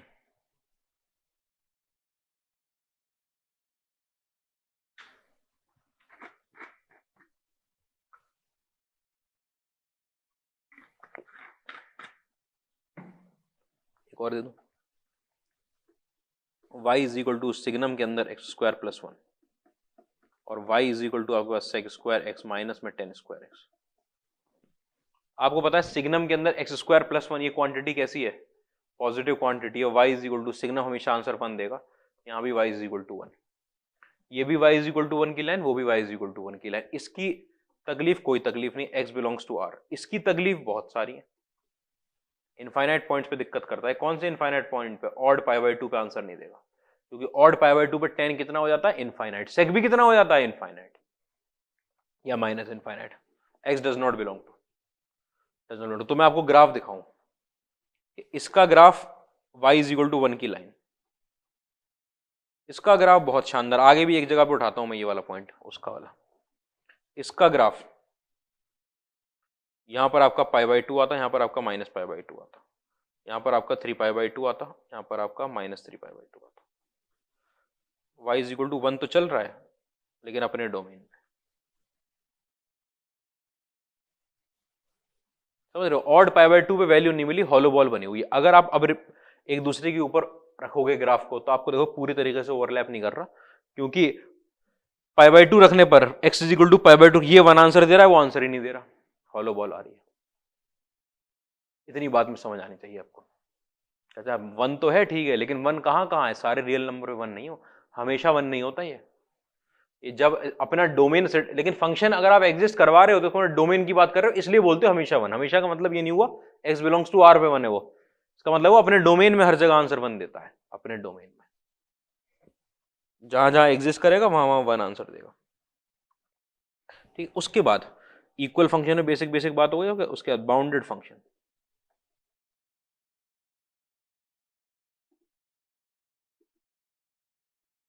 बाउंडेड बंधा हुआ फंक्शन। ठीक है, क्या है? If range of function does not go to infinite या माइनस इनफाइनाइट और माइनस इनफाइनाइट। ठीक है, इनफाइनाइट और माइनस इनफाइनाइट पे नहीं जा रही, then it is bounded.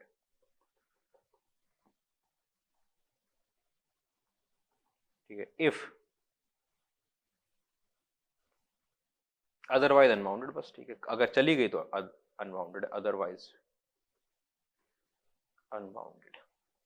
Function, अगर फंक्शन की रेंज ऊपर की तरफ से इनफाइनाइट नहीं जा रही और नीचे की तरफ से माइनस इनफाइनाइट नहीं जा रही, मतलब दो फाइनाइट वैल्यूज के बीच में रेंज है, तो फंक्शन कैसा कहलाता है आपका? Bounded function. ठीक है, और वरना क्या होता है? वो अनबाउंडेड कहलाता है, अदरवाइज अनबाउंडेड। अनबाउंडेड शुरू करें। मैं यहां पे लिख रहा हूं एफ एक्स, ठीक है, और यहां पे लिख रहा हूं मैं रेंज, और यहां पे ठीक है बाउंडेडनेस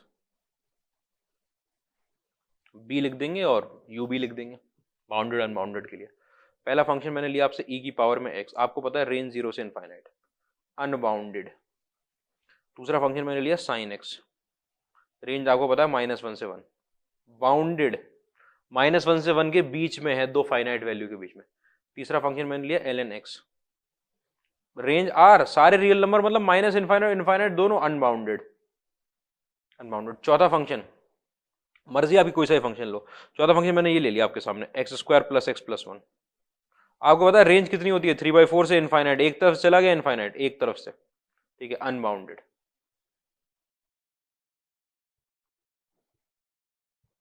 ठीक है, आपके पास आया निकल के कॉस इनवर्स एक्स, रेंज कितनी हुई 0 से पाई, आपको पता है बाउंडेड। आपके पास आया टेन इनवर्स एक्स, ठीक है, रेंज कितनी -π/2 से π/2, ठीक है, कैसा फंक्शन, बाउंडेड। आपके पास आया x² + 1, कई बार कर दिया आप तो, 0 से 1 की रेंज, 0 से 1 की रेंज, कैसा फंक्शन, बाउंडेड। अच्छा, देख लिया, कोई और क्वेश्चन नहीं। Modulus of x,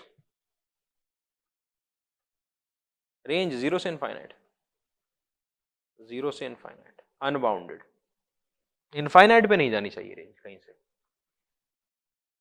1/x, range r-0, 0 नहीं होता, बस r का मतलब ऊपर इनफाइनाइट नीचे माइनस इनफाइनाइट, अनबाउंडेड। ठीक है, जिसकी रेंज इनफाइनाइट, ये वर्ड यूज होता है, ठीक है, मैं थ्योरम्स में, मोनोटोनिसिटी वगैरह के थ्योरम है, ठीक है, उसके अंदर मैं लिख दूंगा ये टर्म, ये बात लिख दूंगा मैं आपको, एप्लीकेशन डेरिवेटिव के, derivative is bounded, derivative is bounded, derivative is bounded का मतलब ये हुआ कि डेरिवेटिव जो है वो dy/dx की वैल्यू इनफाइनाइट पे नहीं जा रही, डेरिवेटिव इज बाउंडेड लिख दिया जाएगा। तो वो बहुत जगह यूज करूंगा मैं, इसलिए मैं आपको समझा रहा हूं कि जो इनफाइनाइट है माइनस इनफाइनाइट की तरफ, किसी भी एक तरफ चला गया, जब जिसपे सीलिंग नहीं लगी, बाउंड नहीं हुआ, वो चला गया। ठीक है, अब अनबाउंडेड फंक्शन में, इन अनबाउंडेड फंक्शंस, ठीक है, आपके पास दो, एक चीज कहलाती है बाउंडेड अबव, एक हो गया bounded below.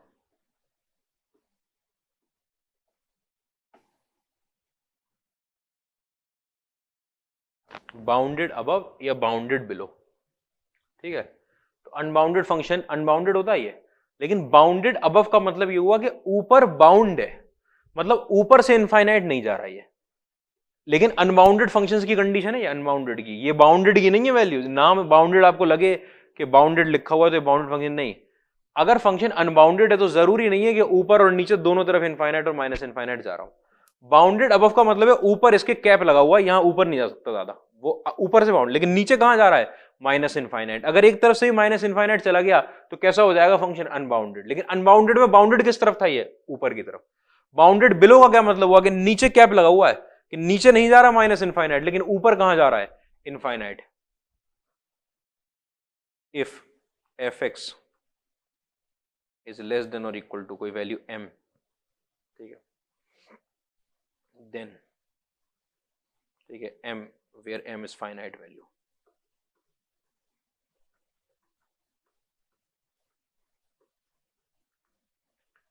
finite value, fx is less than where m is finite value, then fx is bounded above, bounded above, पूरा bounded नहीं है वो, नीचे पता नहीं, ठीक है। अगर आपका fx is greater than or equal to m, small m लगा दिया, where m is finite value, then fx is bounded below, नीचे से बाउंड है, ठीक है, m से छोटा है, m से बड़ा है, कोई प्रॉब्लम नहीं। अच्छा, इस बात पे तकलीफ नहीं होगी आपको, अब समझना भाई, अनबाउंडेड फंक्शंस के लिए, अब अगर फंक्शन किसी m और m के बीच में लाई कर गया तो आपको पता बाउंडेड फंक्शन है, वही होते हैं बाउंडेड।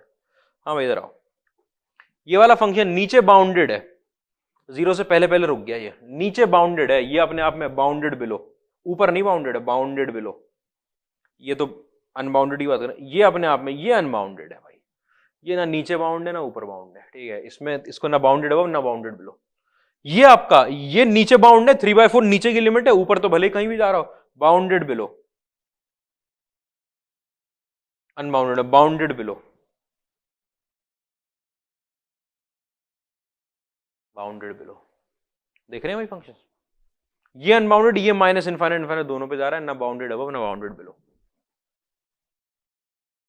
ठीक है, समझना बात को। अभी अब एक बात समझना, ठीक है, इन दोनों के मैं एक पास पॉइंट लिखवाने के लिए कर रहा हूँ ये कभी मैं बोलूँ तो आप तकलीफ में ना हो। F x is less than और इक्वल टू 3 ऑलवेज, 3 से छोटा है हमेशा, मतलब फंक्शन जो है आपका ये y इज इक्वल टू 3 की लाइन जा रही है, ठीक है, इससे छोटा है, छोटा चल रहा है जैसे भी, कोई प्रॉब्लम नहीं। अच्छा, अगर ये बात सही है तो आपको पता है कि फंक्शन आपका एफ एक्स जो है वो 10 से छोटा होगा कि नहीं? जो चीज 3 से छोटी है वो 10 से छोटी होगी कि नहीं होगी? जो चीज F x is less than और इक्वल टू 3 वो 10 से छोटा होगा, ठीक है। इसका मतलब आप ये बोल रहे हो अगर आपको सिर्फ वो बात लिखी जाए और बोल दी जाए सच है तो आप मानोगे ठीक है, ये वाली बात थी, वो वाली बात आ गई, 10 से छोटा रहेगा फंक्शन, कोई तकलीफ नहीं है। इसका मतलब उसका एक, अच्छा बाउंड कहां पर है? नीचे कहीं भी जा रहा हो फंक्शन, मुझे उससे मतलब नहीं है, ऊपर तो बाउंड है, कहां पर? 3 पर, 3 पर बाउंड है। अगर एफ एक्स लेस देन 10 लिखा हुआ है इसका मतलब 10 से छोटा है ना, 10 पे बाउंड है, 10 पे बाउंड है। अब ध्यान से बात सुनना,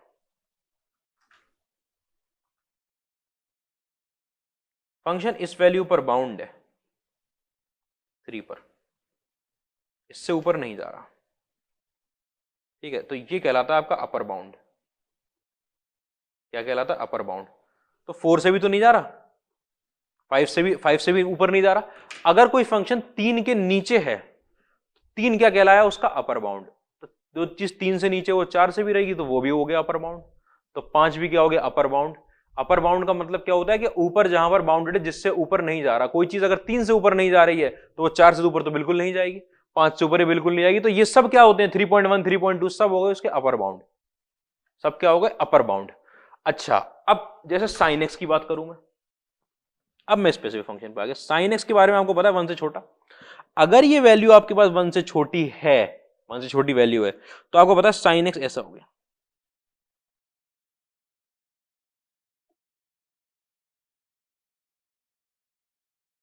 ऐसा ये 1, ठीक है। तो साइन एक्स 2 से भी तो छोटा है, और आपको पता है साइन एक्स जो है 10 से भी छोटा है, और आपको पता है साइन एक्स जो है 47 से भी छोटा है।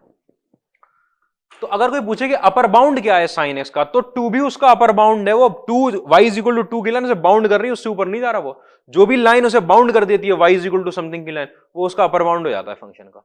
तो 2 भी अपर बाउंड है, 3 भी अपर बाउंड है, 4 भी अपर बाउंड है, 1 से शुरू होकर 1 भी क्या है? उसका अपर बाउंड है, 1 या 1 के बराबर है। तो 1 से लेकर सारी वैल्यूज आपके पास क्या हो गई? अपर बाउंड हो गई। तो ये आपके पास ये सारे के सारे क्या हो गए? आपके पास अपर बाउंड, अपर बाउंड। जो भी वैल्यू आपकी, जो भी वैल्यू, जिस भी वैल्यू के नीचे फंक्शन रह रहा है वो सारी वैल्यूज क्या हो गया? तो आप कहोगे सर तो इनफाइनाइट भी उसका अपर बाउंड है। इनफाइनाइट तक नहीं लाते, फाइनाइट वैल्यू नहीं है, कोई फाइनाइट नंबर लाओ, 10,000 लाओ, साइन एक्स 10,000 छोटा रहता है, 10,000 साइन एक्स का अपर बाउंड है। अभी आप कंफ्यूज हो रहे हो, नहीं सर 1 है, 10,000 से छोटा होने को मतलब तो ये हुआ क्या 1000 हो सकता है क्या साइन एक्स? बात सुनते रहो, ये सब अपर बाउंड कहलाते हैं। इसके अंदर एक और टर्म इंट्रोड्यूस होता है जो कहलाता है least upper bound, least upper bound. कि अपर बाउंड्स तो बहुत सारे थे, 1 भी था, 2 भी था, 3 भी था, 1.5 भी था, 2.5 भी था, 2.7 भी था, 10 भी था, 11.3 भी था, सब अपर बाउंड थे। सबसे छोटा अपर बाउंड कौन सा था इन सब में? सबसे छोटा कौन सा था? 1 था, 1 था। तो लीस्ट अपर बाउंड कितना हो गया आपके पास? 1 हो गया, लीस्ट अपर बाउंड 1 हो गया। अच्छा, लीस्ट अपर बाउंड, जो लीस्ट अपर बाउंड होता है वो कहलाता है supremum. Least upper bound is known as supremum. क्या कहलाता है? सुप्रीमम। कि ये सुप्रीमम जो है, सुप्रीमम जो है, पूरे फंक्शन की सारी वैल्यूज इससे छोटी रहेंगी, सारी वैल्यूज इससे छोटी रहेंगी। मैं अब आपको एक चीज समझाऊं, ठीक है। अब कोई फंक्शन अगर नीचे बाउंड है -7 पे, तो -8 से, इसका मतलब फंक्शन एफ एक्स जो है हमेशा किससे बड़ा है? -7 से।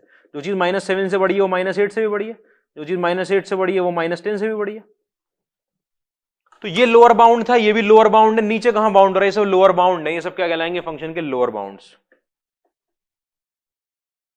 Lower bound. इन सब में ये सब तो छोटे होती जा रही है ना वैल्यू, तो सबसे बड़ा लोअर बाउंड है वो कितना है? -7। तो आप क्या बोलोगे? Greatest lower bound, greatest lower bound,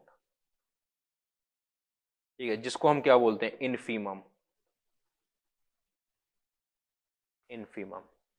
supremum क्या होता है? Least upper bound. Upper bound तो बहुत सारे हैं कि जिस जिस वैल्यू से फंक्शन छोटा है वो सारे उसके अपर बाउंड। उन सारी वैल्यूज में सबसे छोटी वैल्यू जो है वो क्या कहलाएगी आपके पास? लीस्ट अपर बाउंड, मतलब सुप्रीमम। जिस जिस वैल्यू से फंक्शन बड़ा है वो सारी वैल्यू क्या कहलाएंगे? उसके लोअर बाउंड। जिस जिससे फंक्शन बड़ा है, -7 से -8 से माइनस, उन सब में सबसे बड़ा अपर लोअर बाउंड कौन सा है? लोअर बाउंड हुआ ना, ये जो नीचे बाउंड कर रहे हैं, सबसे बड़ा ग्रेटेस्ट लोअर बाउंड कौन सा है आपका? -7। तो वो क्या कहलाता है? इन्फीमम। तो आपके दो टर्म आए निकल के, सुप्रीमम एंड इन्फीमम।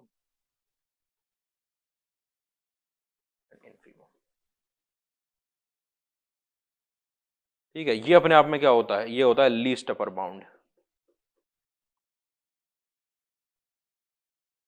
ये क्या होता है? Greatest lower bound.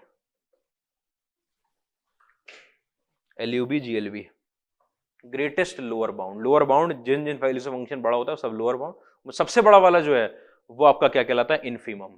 इन्फीमम। अच्छा, ये क्यों लिखवा रहे हो सर? ये मैं सिर्फ इसलिए लिखवा रहा हूं क्योंकि मुझे पता है आप लोग करते हो दुनिया जहां की किताब और पैकेज, उसमें से फिडजी की बेवकूफी कही जाएगी, उल्टे सीधे क्वेश्चन ये नाम लिखकर आ जाते हैं। आओ यार तकलीफ में, क्या कह रहे हैं ये, क्या कह रहे हैं? सुप्रीमम क्या होता है? इन्फीमम क्या होता है? क्या चीज होती है? लिखकर आ जाएगा उसके अंदर। कोई फिडजी तो कोई शर्म ही नहीं करता इन सब चीजों में। ठीक है, कुछ भी क्वेश्चन आते रहते हैं उसके अंदर, तो फिर तब तकलीफ आएगी सुप्रीमम और इन्फीमम की। नाम ही है बस, ज्यादा कोई बड़ी चीज भी नहीं थी। अब बस इसमें एक बात समझनी है आपको, ठीक है, कि अगर कोई वैल्यू आपके पास, कोई सेट ऐसा है जो आपके पास 7 से लेकर 10 तक जा रहा है,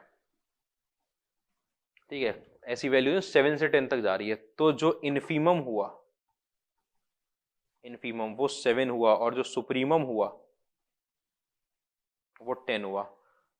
कि ये मान लो ये x की वैल्यूज थी, फंक्शन की भी हो सकता है, सुप्रीमम मिनिमम सेट का होता है मेनली, वो कोई भी सेट हो, रेंज का सेट हो चाहे डोमेन का सेट हो।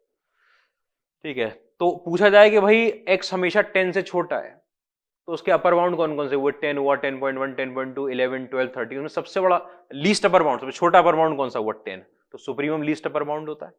नाम से लगेगा सुप्रीमम है तो ग्रेटेस्ट होगा, लेकिन नहीं, सुप्रीमम इसलिए क्योंकि अपर है, अपर में सबसे छोटा। अपर तो बहुत सारे हो जाएंगे, आपको सबसे छोटा चाहिए। ठीक है, फिर आपको ग्रेटेस्ट लोअर बाउंड चाहिए कि कोई वैल्यू अगर 7 से बड़ी है तो वो 6 से भी बड़ी है, 5 से भी बड़ी है, ये सब क्या होगा? उसके लोअर बाउंड हो गए उस सेट के। लोअर बाउंड में सबसे बड़ा लोअर बाउंड कौन सा है आपके पास? 7। ठीक है, अब अगर कोई आपसे पूछ ले इसमें मैक्सिमम वैल्यू कितनी है? मिनिमम। और यही क्या चीज आपके पास? Maximum value. तो मैक्सिमम वैल्यू और मिनिमम वैल्यू जो होती है वो सुप्रीमम और इन्फीमम के बराबर हो जाती है क्लोज इंटरवल में, क्लोज इंटरवल में। अब अगर ऐसा लिखा होता आपके पास, ठीक है, तो अगर कोई आपसे सुप्रीमम पूछ ले, अब सुप्रीमम तो आप बोलोगे 10, लेकिन is not equal to maximum value. Maximum value जैसे जैसे जैसे मैं आपको समझाता हूं, tan इनवर्स की आपकी रेंज होती है -π/2 से लेकर π/2 ओपन इंटरवल में। अगर कोई पूछे मैक्सिमम वैल्यू कितनी, आप π/2 नहीं बोल सकते क्योंकि tan इनवर्स कभी π/2 नहीं होता। तो मैक्सिमम वैल्यू कितनी? π/2 से जरा सी छोटी। जो वैल्यू पे क्लोज इंटरवल नहीं लगता उसका आप उसकी मैक्सिमम वैल्यू नहीं बता सकते, उसकी रेंज बता सकते हो आप। क्लोज इंटरवल लगता है, ये वैल्यू इंक्लूडेड होती है, आप जैसे साइन इनवर्स की बता सकते हो, मैक्सिमम वैल्यू वही π/2 होती है, क्यों? वहां क्लोज इंटरवल होता है, यहां पे नहीं है, आप इसकी मैक्सिमम वैल्यू नहीं बता सकते, तो आप मैक्सिमम वैल्यू बताना इज नॉट पॉसिबल। ठीक, क्या बताना पॉसिबल है कि अगर कोई पूछे कि सुप्रीमम क्या है, सुप्रीमम, तो आप बोलोगे π/2। सुप्रीमम क्या है? π/2। ऐसी वैल्यू, ऐसी वैल्यू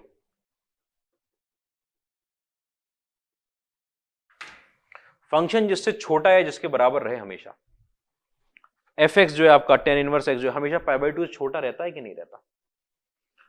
अच्छा, आप कहोगे सर π/2 से छोटा तो रहता है, वो π/2 से छोटा, छोटे में जस्ट जो नीचे वाली वैल्यू है वो भी लेता है वो। ओपन इंटरवल का मतलब तो यही हुआ ना कि π/2 से जस्ट पहले वाली वैल्यू भी ली गई। तो मैक्सिमम वैल्यू तो बता नहीं सकते क्योंकि π/2 से पहले वाली वैल्यू आ नहीं सकती। लेकिन अगर कोई पूछे कि इसका अपर बाउंड क्या है, किससे छोटा है फंक्शन, तो आप बोलोगे π/2 से छोटा है, और कैसे छोटा? पाई से छोटा है, और कैसे छोटा? 3π/2। ऐसी बहुत सारी वैल्यूज हैं। कौन सी सबसे बड़ी वैल्यू, सबसे छोटी वैल्यू है? लीस्ट अपर बाउंड कौन सा है? सबसे छोटी वैल्यू जिससे छोटा है। तो आपको π/2 ऐसी सबसे छोटी वैल्यू है, तो ये पाई से भी छोटा है, ये 3π/2 से भी छोटा है, ये 10π से भी छोटा। लेकिन ये जो सारी वैल्यू हैं जिनसे छोटा है tan इनवर्स x, उसमें सबसे छोटी कौन सी है, लीस्ट अपर बाउंड कौन सा है, तो आप क्या बोलोगे π/2। तो जब लीस्ट अपर बाउंड जो होता है f(x) हमेशा π/2 से छोटा है, तो π/2 इज लीस्ट अपर बाउंड, और लीस्ट अपर बाउंड क्या होता है आपका, सुप्रीमम। तो मैक्सिमम नहीं बता सकते आप, लेकिन आप क्या बता सकते हो, सुप्रीमम बता सकते हो। ऐसे ही आप मिनिमम नहीं बता सकते इसके अंदर -π/2, लेकिन इन्फीमम बता सकते हो कितना, -π/2, और इन्फीमम कितना आता है माइनस। आपके लिए बस इतनी ही बात काम की है, -π/2 supremum, least upper bound, infimum, greatest lower bound. -π/2 से छोटा है फंक्शन और कोई ऐसी वैल्यू नहीं आती जो, देखो सॉरी π/2 से छोटा है, tan inverse x less than π/2। आप बोलोगे सर ये लीस्ट अपर बाउंड होना है, लीस्ट अपर बाउंड को ध्यान से मतलब समझना कि अगर ये सबसे छोटा अपर बाउंड है, सबसे छोटा, इसका मतलब इससे छोटी कोई वैल्यू नहीं है, इससे छोटी कोई वैल्यू नहीं है जिससे छोटा फंक्शन रहे पूरा। आपको पता π/2 से जैसे छोटा करूंगा फंक्शन उसके बराबर हो जाएगा, बराबर हो जाता चल जाता, चल जाएगा, कोई तकलीफ नहीं है। लेकिन अच्छा नहीं, फिर तो सुप्रीमम और इन्फीमम के कॉन्सेप्ट में चल जाए, छोड़ देते। बस आपको पता है कि अगर ओपन इंटरवल आ गया तो आप मैक्सिमम मिनिमम नहीं बता सकते, लेकिन सुप्रीमम और इन्फीमम बता सकते। यही मेन बात है मतलब आपके लिए। इसके भी मैं कॉन्सेप्ट में चला जाऊंगा, बहुत तकलीफ दे देगा ये, बहुत तकलीफ कि सुप्रीमम क्या होता है और इन्फीमम क्या होता है, इसलिए मैं इससे आगे बढ़ जाता हूं।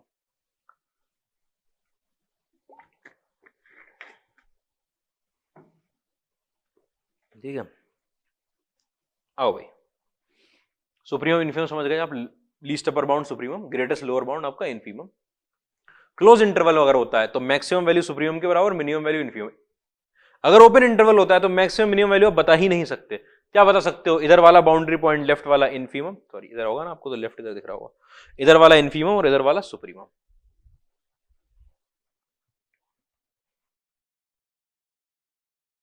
ठीक है, हाँ अगला टॉपिक आ गया अब तो सीधा इम्प्लिसिट एंड एक्सप्लिसिट फंक्शन।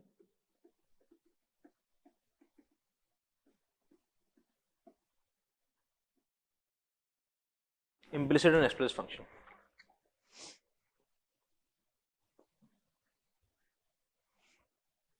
क्या होता है, implicit function, if a function is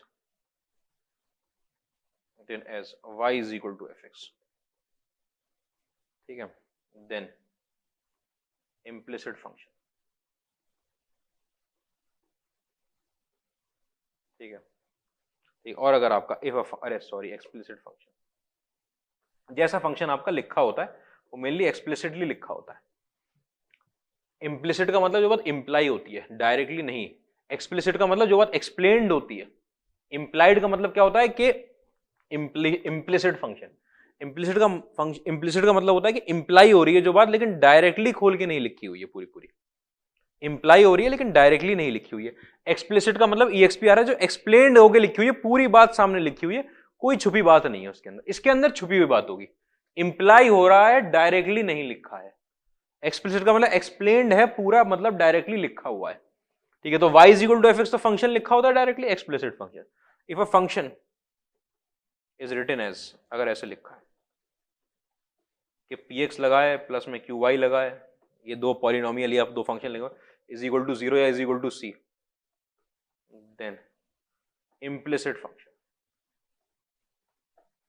कि इंप्लाई तो कर लेंगे, कैसे कर लेंगे सर इंप्लाई, आपके पास y² minus 4ax is equal to 0 लिखा हुआ हो, लिखा है, अच्छा ये अपने आप में x का फंक्शन लिखा है, y का सम 0, इक्वेशन देखिए y is equal to under root के अंदर 4ax प्लस माइनस साइन के साथ, तो एक y is equal to root 4ax और y is equal to minus root 4ax है, तो बनकर तो आ जाएगा फंक्शन, लेकिन यहां पे नहीं लिखा था ऐसा, यहां पे नहीं लिखा था।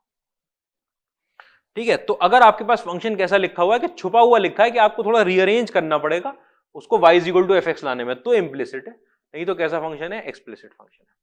एक्सप्लिसिट डायरेक्टली लिखा हो, जैसे मैं आपको समझाऊं, क्या होगा, x² माइनस में 2xy प्लस में y² इज इक्वल टू, आपको दे रखा है इन्होंने 0 दे रखा है, यहां से आपके पास x माइनस वाई का whole square is equal to 0 आ जाएगा, y is equal to x। तो ये जो चीज लिखी थी ये अपने आप में इम्प्लिसिट फंक्शन,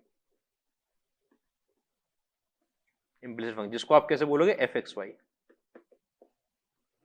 जो हम पढ़ चुके डिफरेंशिएशन में, उसी का तो डेरिवेटिव लिखते थे क्या, partial derivative with respect to x divide by partial derivative with respect to y minus sign के साथ डायरेक्ट डिवाइड बाय, तो ये था तो y is equal to x, लेकिन उसको ऐसे लिख दिया था, ऐसे लिख दिया था, ठीक है। तो ये वो हुआ इम्प्लिसिट, और जब आपने उसको ऐसे कन्वर्ट कर दिया तो ये बन गया एक्सप्लिसिट।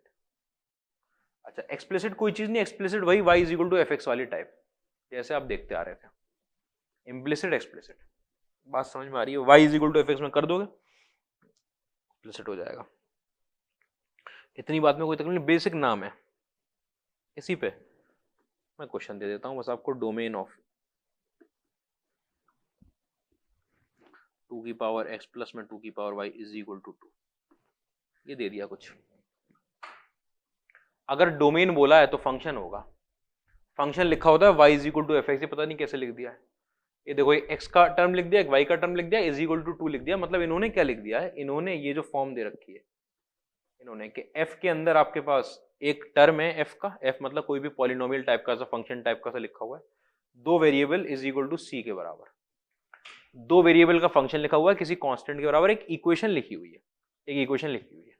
कोई भी आपके वेरिएबल किसी कांस्टेंट के बराबर लिख देते हैं, इक्वेशन हो जाती है। आपको y is equal to F x में लिखना है डोमेन निकालने के लिए, y is equal to F x में, ठीक है। आपको इसको कन्वर्ट करना है, कन्वर्ट, तो 2 की पावर में y को अकेला छोड़ना, 2 माइनस 2 की पावर में x, ठीक है। लॉग लगा लिया आपने 2 बेस का, तो y इज इक्वल टू, ठीक है, लॉग 2 बेस का, और यहां पर 2 माइनस 2 की पावर में x। 2 बेस का लॉग क्यों लगाया? आपको पता है ना, आपको y अलग करना था, y ऊपर बैठा था, नीचे लाने का एक तरीका 2 बेस का लॉग लगा दो, 2 बेस का लॉग 2 टू द बेस 2 1 बन जाएगा, y बचेगा सिर्फ।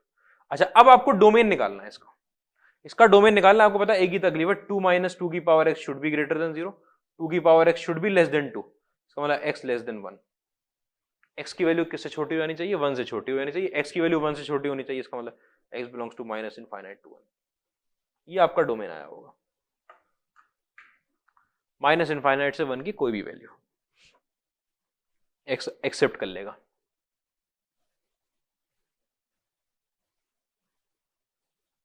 ठीक है। कन्वर्ट किया, कन्वर्ट कैसे किया कि y को अलग करना था, उधर ले गए, तो सिंपल सा क्वेश्चन, बाद में तकलीफ होनी नहीं है।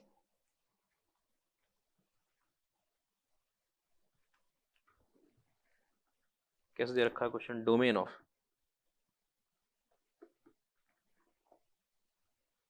x is equal to e की पावर y प्लस में e की power minus y upon e की पावर y माइनस में e की पावर माइनस y, हाँ ये दे रखा है। x is equal to f y दे रखा है। डोमेन निकालना है, डोमेन अगर निकालना है, डोमेन निकालना मतलब x की वैल्यू निकालनी है, तो कैसा फंक्शन है ये? y is equal to something होता है ना, हाँ ये ऐसे दे रखा है। डोमेन निकालना है मतलब x की रेंज निकाल ली, y की वैल्यू निकालनी हो, डोमेन निकालना है x की वैल्यू, बिल्कुल एकदम तरीके से कॉम्पोनेंडो एंड डिविडेंडो लगा दिख रहा है, आपने अप्लाई कर दिया कॉम्पोनेंडो एंड डिविडेंडो। यहां पर निकल कर आएगा x plus 1 upon x minus 1, यहां निकल कर आएगा e की पावर y अपॉन e की power minus y, numerator plus denominator upon numerator minus denominator, मतलब ये न्यूमरेटर था, डिनोमिनेटर ये आ गया, ठीक है। आपके पास यहां से e की पावर में 2y की वैल्यू निकल कर आई है आपके पास x plus 1 upon x minus 1, आपने लॉग लगा लिया तो 2y की वैल्यू निकल कर आई आपके पास ln x plus 1 upon x minus 1, ठीक है। तो y की वैल्यू आपके पास 1/2 ln x plus 1 upon x minus 1। क्या निकालना था? डोमेन निकालना था। डोमेन निकालने का मतलब लॉग के अंदर वाला टर्म पॉजिटिव रहना है, मतलब x plus 1 upon x minus 1 should be greater than 0। ये वाली वैल्यू ग्रेटर देन 0 रहने का मतलब हुआ ये माइनस 1 लगा, ये प्लस 1, ये प्लस माइनस और प्लस, इधर वाला पार्ट और इधर वाला पार्ट, ठीक है। तो आपका x belongs to minus infinite to minus 1 union में 1 टू इनफाइनाइट।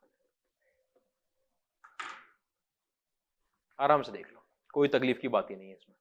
एक कॉम्पोनेंडो एंड डिविडेंडो लगा दिख रहा था, आपने लगा दिया दोबारा से, उधर ये बचा इधर ये हो गया, लॉग अप्लाई कर लिया। कैसा था फंक्शन? डोमेन निकालना है, मतलब x की वैल्यू निकालनी है, x की वैल्यू अगर निकालनी है तो y is equal to F x में लिखो, तो फंक्शन इम्प्लिसिट था, इम्प्लिसिट था। इतनी बात में उम्मीद है कि तकलीफ नहीं होगी आपको, ठीक है। उसके बाद छोटी सी एक और चीज हमारे पास आती है, होमोजीनियस फंक्शन। ये मैं जल्दी जल्दी लगा के आपके लिए खत्म कर रहा हूँ। जीनियस फंक्शन, होमोजीनियस फंक्शन, ये क्या होते हैं होमोजीनियस फंक्शन? जिसमें एक्स और वाई की डिग्री सेम होती है, ठीक है। लेकिन मैं इसकी डेफिनेशन लिख रहा हूं, if a function is such that on replacing x by tx and y by ty, ठीक है। इफ अ फंक्शन ऐसे लिखता हूं, function fxy is such that on t we get t की पावर n f के अंदर x, y, ठीक है। Then fxy is homogeneous function of degree n। कहने का मतलब क्या है कि x की जगह आपने tx रखा और y की जगह ty रखा, मतलब यहाँ f के अंदर tx बन गया, ty बन गया, ठीक है। अब वो इक्वेशन में रख चुकी हो t, और t पूरा का पूरा बाहर आ जाए, पूरा का पूरा t बाहर आ जाए, यहां इसमें t बचे ही ना, t बाहर आ जाए। t बाहर आ गया किस डिग्री का? n डिग्री का। तो जब कॉमन निकल कर आया, इसका मतलब हर टर्म की डिग्री कितनी रही होगी? n रही होगी, तो वो तब वो होमोजेनियस फंक्शन कहलाता है। और मैंने बात भी करी, x और y दोनों की डिग्री कैसी हो? सेम हो, हर टर्म की डिग्री सेम। जैसे आपका ये होता है कि मान लो अगर ये लिखा हो, एग्जाम्पल में दिखाता हूं, ये सिर्फ कहने का तरीका होता है। मेन बात क्या है कि every term has the same degree, her term की डिग्री सेम है। क्या अगर एफ एक्स वाई जो लिखा था, मान लो वो लिखा होगा ए एक्स स्क्वायर प्लस में 2h एक्स वाई प्लस में बी वाई स्क्वायर, ठीक है। आपने x की जगह रिप्लेस किया tx और y की जगह रिप्लेस किया ty। एक्स वाई क्यों लिखा है? एक्स वाई क्या मतलब है कि एक्स और वाई दो वेरिएबल है, दो इनपुट है, तो ऐसे ही लिखे जाएंगे। जब आपने ये लिखा तो मैं आपको दिखाता हूं कि आपका f के अंदर यहाँ पर बना tx, यहाँ बन गया ty, और यहाँ a t square x square plus में 2h tx ty प्लस में b ty t square y square, अरे टी स्क्वायर, टू स्क्वायर नहीं, टी स्क्वायर वाई स्क्वायर। यहाँ से आपने टी स्क्वायर और कॉमन निकाल लिया, आपको बचा ए एक्स स्क्वायर प्लस में 2h एक्स वाई प्लस में बी वाई स्क्वायर, ठीक है। ये बन गया होगा टी स्क्वायर के साथ एफ एक्स कॉमा वाई, जो original f x comma y था। तो मतलब क्या, जब आपने टी रिप्लेस किया था एक्स और वाई में, तो पूरा का पूरा टी का टर्म बाहर आ गया, अंदर कुछ नहीं बचा। ये तभी पॉसिबल है 2 डिग्री का कि जब हर टर्म में टी की सेम डिग्री चढ़ी हो, और टी की डिग्री सेम तभी चढ़ेगी क्योंकि टी एक्स के साथ जा रहा है वाई के साथ, जब एक्स और वाई जो वेरिएबल है उनकी हर टर्म में डिग्री कैसी हो? सेम होगी। इसमें डिग्री 2 है इस टर्म की, इस टर्म की डिग्री 2 है और इस टर्म की डिग्री 2 है, ठीक है। तो degree of each term is same, तो टी स्क्वायर बाहर आ गया। तो ये अपने आप में होमोजीनियस फंक्शन ऑफ डिग्री 2, दो डिग्री, टी स्क्वायर बाहर निकला है, ठीक है। तो ये तरीका होता है चेक करने का होमोजीनियस फंक्शन। चेक करें को,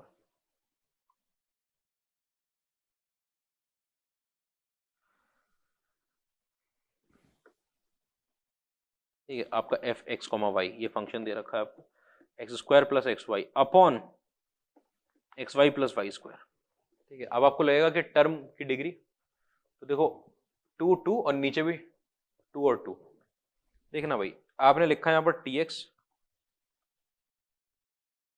और यहाँ पर लिख दिया ty इज इक्वल टू, ये आपका T square x square plus में टी स्क्वायर एक्स वाई, यहाँ पर आपका टी स्क्वायर एक्स वाई और यहाँ पर आपका टी स्क्वायर वाई स्क्वायर। ये वैल्यू टी स्क्वायर ऊपर से आया, टी स्क्वायर यहाँ से आया, और ये नीचे बचा गया सिर्फ एफ एक्स कॉमा वाई। कैसे बच गया? टी स्क्वायर निकाल लोगे अगर तो x square plus x y और x y plus y square, वही एफ एक्स वाई बन जाएगा। ये कट गए, टी की पावर 0 बाहर निकला है, मतलब टी की पावर 0, तो homogeneous function of degree 0 degree है, ऊपर भी 2 है डिग्री और नीचे भी 2 है डिग्री। ये क्वेश्चन होता है वैसे variable separable method, sorry homogeneous method, definite उसमें डिफरेंशियल इक्वेशन होती है इस टाइप की। डिफरेंशियल इक्वेशन को सॉल्व करने के लिए आपके पास होते हैं तरीके, और उसके अंदर डिफरेंशियल इक्वेशन में एक तरीका होता है होमोजीनियस इक्वेशन वाला। तो होमोजीनियस इक्वेशन में का एक क्वेश्चन ये होता है, सेम क्वेश्चन, यहाँ d y by d x लगा होता है, सेम क्वेश्चन, ठीक है, वहां से उठाया था, उसमें भी होमोजीनियस का काम आता है आपके पास।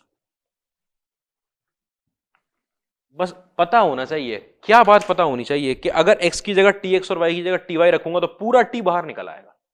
पूरा t अगर बाहर आ गया, अंदर कुछ t नहीं रहा, तो आपका होमोजीनियस फंक्शन है। या फिर आप ऐसे देख लो कि हर टर्म की डिग्री कैसी है, सेम है हर टर्म की। अच्छा डिग्री देख सकते हो आप एल्जेब्रिक में, तो ट्रिग्नोमेट्रिक में नहीं देख पाएंगे ना, देख लो भाई।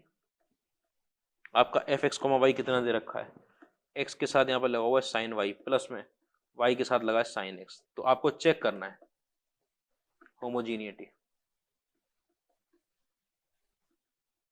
मतलब ये होमोजीनियस है कि नहीं है। तो आपने एफ की जगह यहाँ पे यहाँ टी एक्स किया और यहाँ टी वाई किया, तो यहाँ आपके पास टी एक्स साइन के अंदर टी वाई, प्लस में हो गया टी वाई और साइन के अंदर टी एक्स, आपका टी बाहर आ गया, यहाँ x sine t y plus में वाई साइन टी एक्स। ये जो टर्म आया निकल के, ये अपने आप में एफ एक्स वाई नहीं है, एफ एक्स वाई नहीं है। क्यों नहीं है? क्योंकि साइन के अंदर सिर्फ वाई है उसके अंदर और वहां सिर्फ एक्स है, या टी भी रह गया। मतलब जो जहां जहां टी पुट हुआ था आपका, वो पूरा का पूरा टी बाहर निकल कर नहीं आ पाया। जो एल्जेब्रिक वाला पार्ट था उससे आ गया, लेकिन ट्रिग्नोमेट्रिक वाले से बाहर कैसे निकलेगा? बिल्कुल नहीं निकल पाया। जब ये बाहर नहीं निकल पाया टी आपका, तो आप फौरन मना कर दोगे not homogeneous, function is not homogeneous, not homogeneous. इतनी बात में देखना, कोई तकलीफ ना हो, ठीक है। यहां पे आपका होमोजीनियस फंक्शन खत्म होता है।